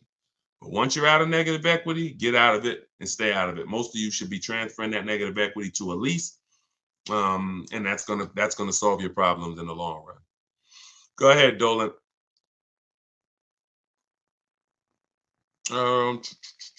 Okay, Andrew on Facebook. What do you think? A trade-in of a car almost the exact same price of the car you want to buy. Listen, we don't trade. You're using curse words on here, man. If I came in your house right now, any valuable object, and I wanted to make you a trade for it, you're not getting the most for it. So that's just what we do. We get bids. We get bids. We're not in the business of wondering, could we have gotten more? When you do trades, when you do this old style shopping, which is, think about this. I'm about to say something and it's gonna be a gut punch. You're shopping like it's 1990. Let that sink in. Everything y'all hear me talking about is new age, right?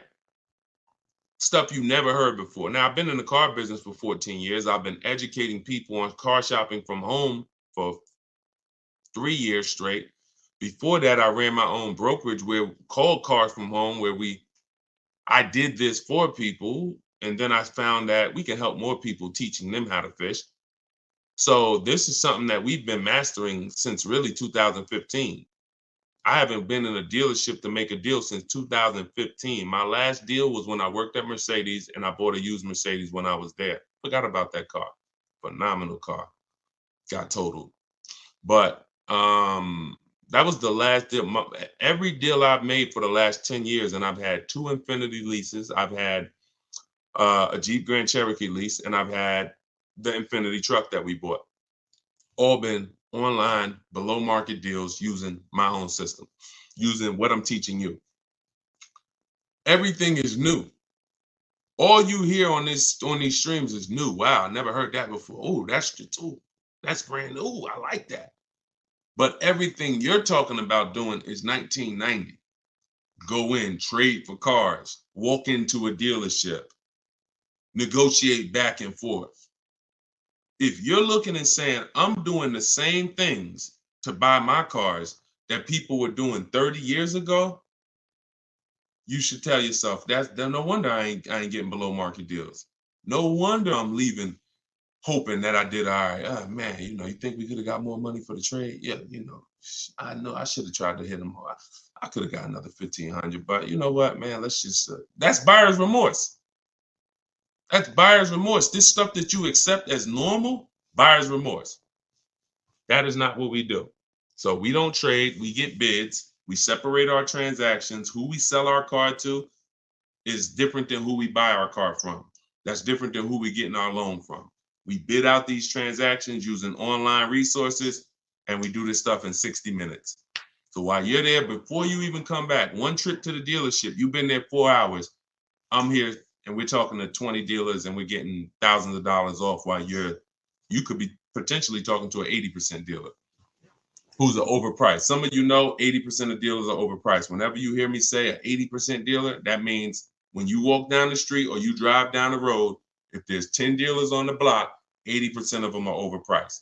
20% of them are great, but you don't know who's who. So if you go into an 80% dealer and he takes off $4,000 and you think you won, his price was so high to begin with that $4,000 he gave you, you lost.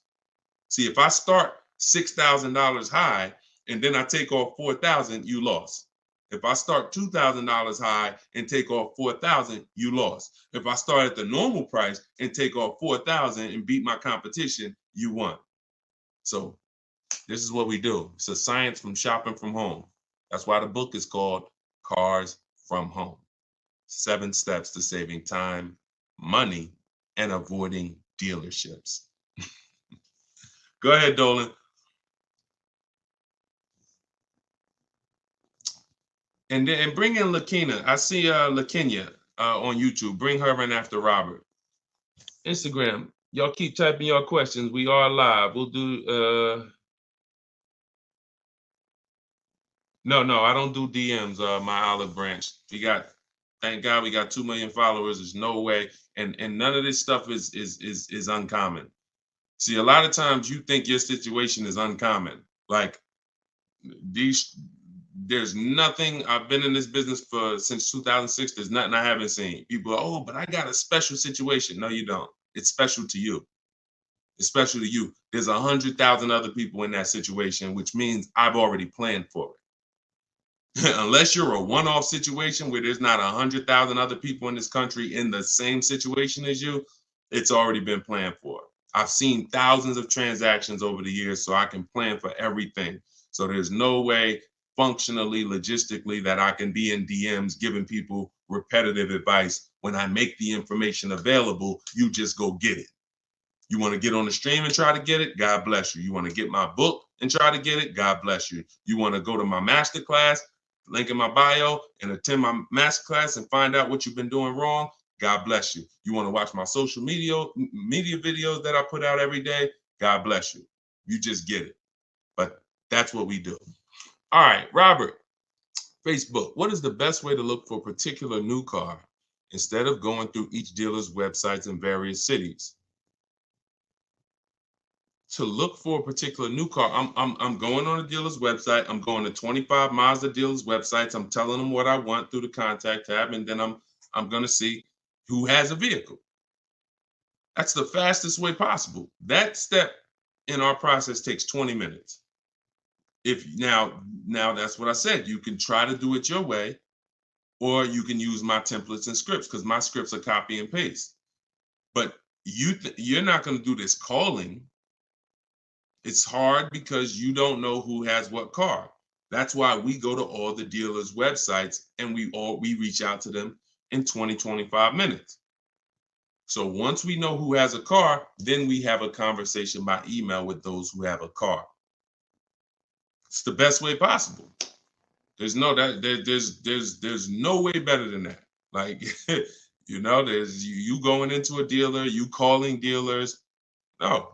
We know when we reach out to 25 dealers, there's a chance maybe 10 of them have a car we want. Maybe 8 of them have a car we want.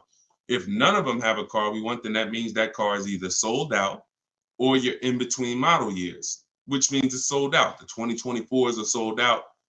We haven't gotten the 2025s yet. If we connect with 25 dealers and no one has a car we want, or only one person has a car we want, then that means that car is not in the market anymore. In which case, it's better for us to know that than walking into dealers, wasting our time looking for something that doesn't even exist.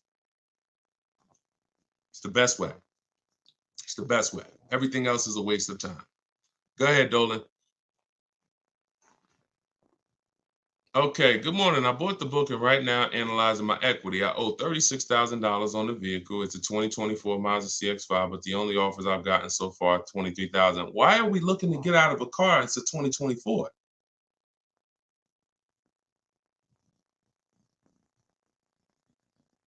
Manual appraisal to see if I get a better deal. My question is, because there's such a big difference in equity, why are we trying to get out of a car that's a brand new car that just came out? I wonder if I should keep the vehicle for 8 years.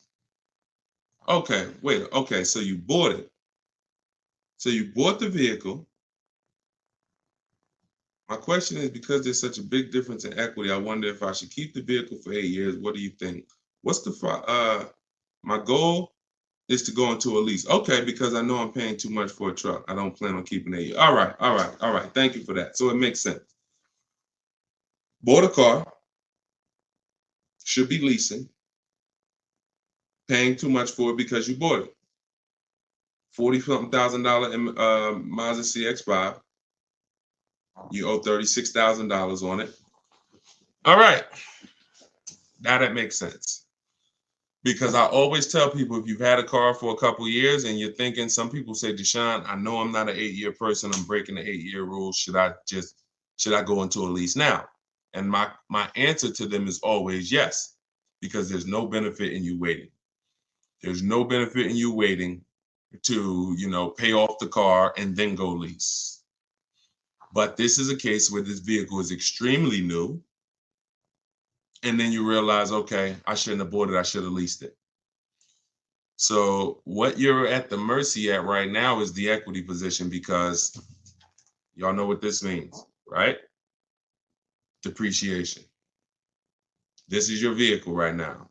So the minute you drove off the lot, you lost 20%. So if that vehicle was a market value of $40,000 and then you drove off the lot, you lost, now it's worth 34. Now it's worth 38, whatever it's worth. The point is, you lost a huge amount of value. So you're trying to, that's the biggest value that you can lose in a vehicle. Is a brand new vehicle. A year later, it's worth 20% less. So trying to replace it in that time is going to be extremely hard. Now, what I would tell you is, you didn't overpay. You just purchased your car. And you might have overpaid too. I'm not going to say you didn't overpay. So the key is, you could put your deal on the right. You could have a wrong structure for your life, which is you purchased when you should have leased, and you could overpay. Now, what we need to do is see what can we do at this particular point. You can only see where's your break even, or do you want to transfer with negative equity, or do you want to wait until you're at a break even and then transfer into a lease? The soon as you could do that, the better. And I'm gonna tell you something. I had a close friend of mine. He's actually a business partner of mine, and he came into the system and he learned my system, and he had a Kia Telluride. Wasn't going to use it, but we're doing some business together. He's a banker, and we're about to build this banking application. So happens his Kia Telluride gets totaled. His wife has an accident. His Kia Telluride gets totaled. He didn't know about leasing either. He didn't know about the 8-year rule either. So he said, Deshone, so I'm gonna use this bidding system that you create. I'm gonna use the system, because why not? But what I found is, I'm not an 8-year person, so I'm gonna go for a lease. I said, okay. Getting the same vehicle, Kia Telluride. Hits me last week. We go out to dinner. He's like, so I'm picking up my Telluride, and then we'll go out to dinner afterwards. He said, I got him under $500 a month. It was like $479 on a Kia Telluride that I was just paying $800 for a month. I said, well, congratulations, man. He said, man, listen, it's just deal structure. So he's driving the same vehicle. In fact, he got a brand new one. And that's the revelation that most people are going to make. And that's really the big revelation, because the amount of money you're going to save is just going to be amazing. But you have to see at this point now, when does that make sense? Because I just bought this vehicle. It lost a ton of value naturally, because that's what it does. Depreciation has set in. I would do my equity assessment and keep doing it. I do it probably once every 6 months, once every year, and see you're paying $623 a month for it. Yeah. You could lease that same vehicle. I mean, think about this. And I'm just telling you so you can have a target. If you go right now and you transfer, okay, so let's just say a phenomenal offer on that because, you know, Tiffany got a Mazda. She got a Mazda. Now, she didn't lease it, she bought it, but she got $6,000 off the vehicle, $6,500.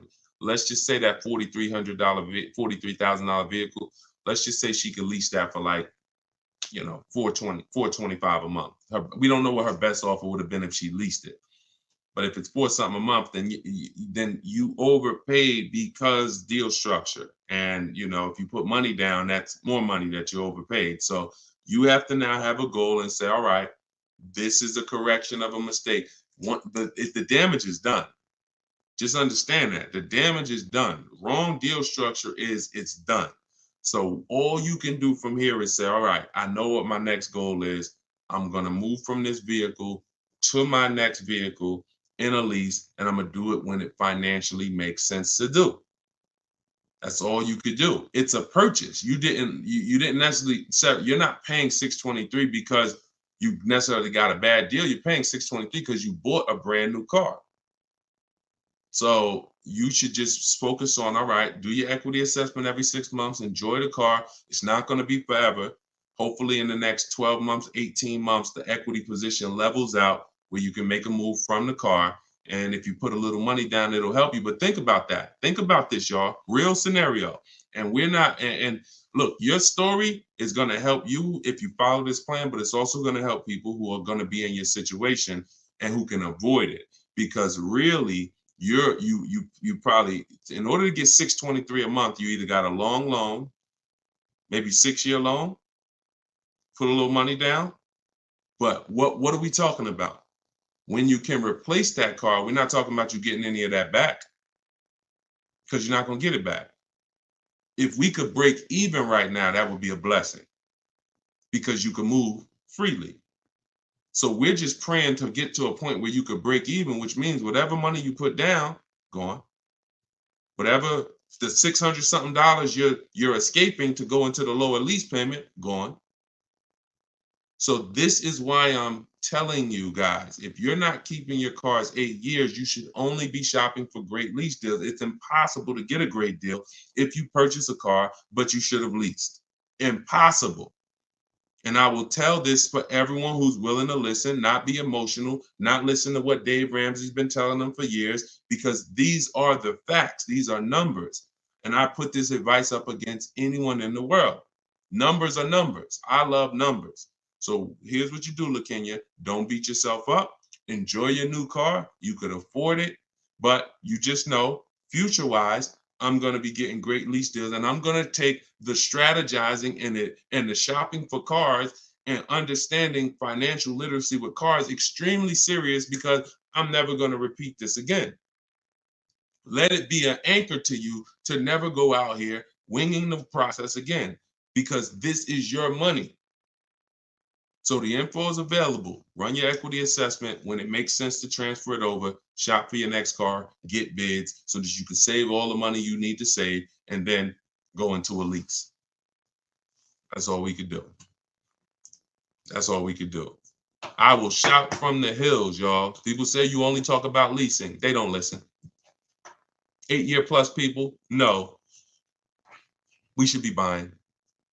If that's the most important question, how many years are we keeping the car? 8 years? We're going to buy it because we're going to outlive the depreciation. We know depreciation looks like this. It's the unseen expense. These are the first couple years, and then it levels out like this to where my car is not losing value. Okay, good. No money down, 72 months. Good. All right. There you go. Then just do what I said. At least you didn't lose any money. It's just the overpayment is going to be for the purchase. You probably got a good price on the car. Just make sure that you run the equity assessment. You'll be fine. You'll be fine. And in the long run, you'll be fine. You're fine now. You could afford it. You just want to go into another car. Like I said, my man just did the same thing. My partner just did. He didn't know. See, if you didn't know, then it's just in the back of your mind. But he knows now. I was driving the Kia Telluride paying almost $800 a month. Now I'm in the same Kia Telluride paying under 500. Under 500. My payment is $479 or whatever it was. Same exact car. There's people pulling up next to him in the same car, but because they were told purchase your cars, don't lease, they're paying $300-400 more per month than he is. Just so they can say, oh, we purchased. Meanwhile, they're going to trade it in 3, 4, 5 years and do it all over again. Now, if they were keeping that Telluride, if they said we purchased this and we're going to drive this till the wheels fall off, we're going to have this in our household 10 years. One day we come out, it has 200,000 miles on it. It doesn't start. It's 12 years old. That's when we get rid of it. Then that's when you purchase. 8 years, 10 years, 12 years, you outlive the depreciation. You dodge this bullet. You don't replace your cars when it's dropping in value like this. And that's how you win. Long-term ownership. If you're not going for long-term ownership, then you should be shopping for great lease deals. That's the plan. That's the structure. Everything I taught from the stream on this stream is in my new book. It's called Cars from Home, 7 Steps to Saving Time, Money, and Avoiding Dealerships. It's not just the science of deal structure and proper deal structure. It's the science of car shopping from home and making dealers and banks bid for your business instead of negotiating. So all of you if you don't like negotiating, if you don't like not understanding car deals, you will love this because it's going to work and empower you. You become the prize. People should be trying to win your business. You shouldn't be in one dealership or 2 dealerships trying to talk them into selling you a car and doing you the honor of selling you a car. You should be sitting at home and letting banks and dealers come to you and win your business. We're the prize in this. So our strategies and our systems reflect that. We are the prize. And the 20% of dealers and the 20% of banks that do the best deals, they don't mind competing. They don't mind showing us that, yes, you are the prize. And here's what I'm going to do for you. I'm going to beat all my competition's prices just to show you that I really do want your business. Thank you. Those are the people we do business with. So that's all in my book. You can get your copy for 75% off. It's normally $97, but you can get yours in my TikTok bio and in my Instagram bio. Just click that link and click the button that says get my new book 75% off, and you can get it for $24. But if you've been to the website and that timer started running, then when you go back, the price will be $97. It's on you to decide if, listen, I need this information. If I missed the $24 deal, I'm taking the $97. I need this information because this information will net you thousands of dollars on your first transaction. You saw what it did for Tiffany, $6,500 off her first car using the book.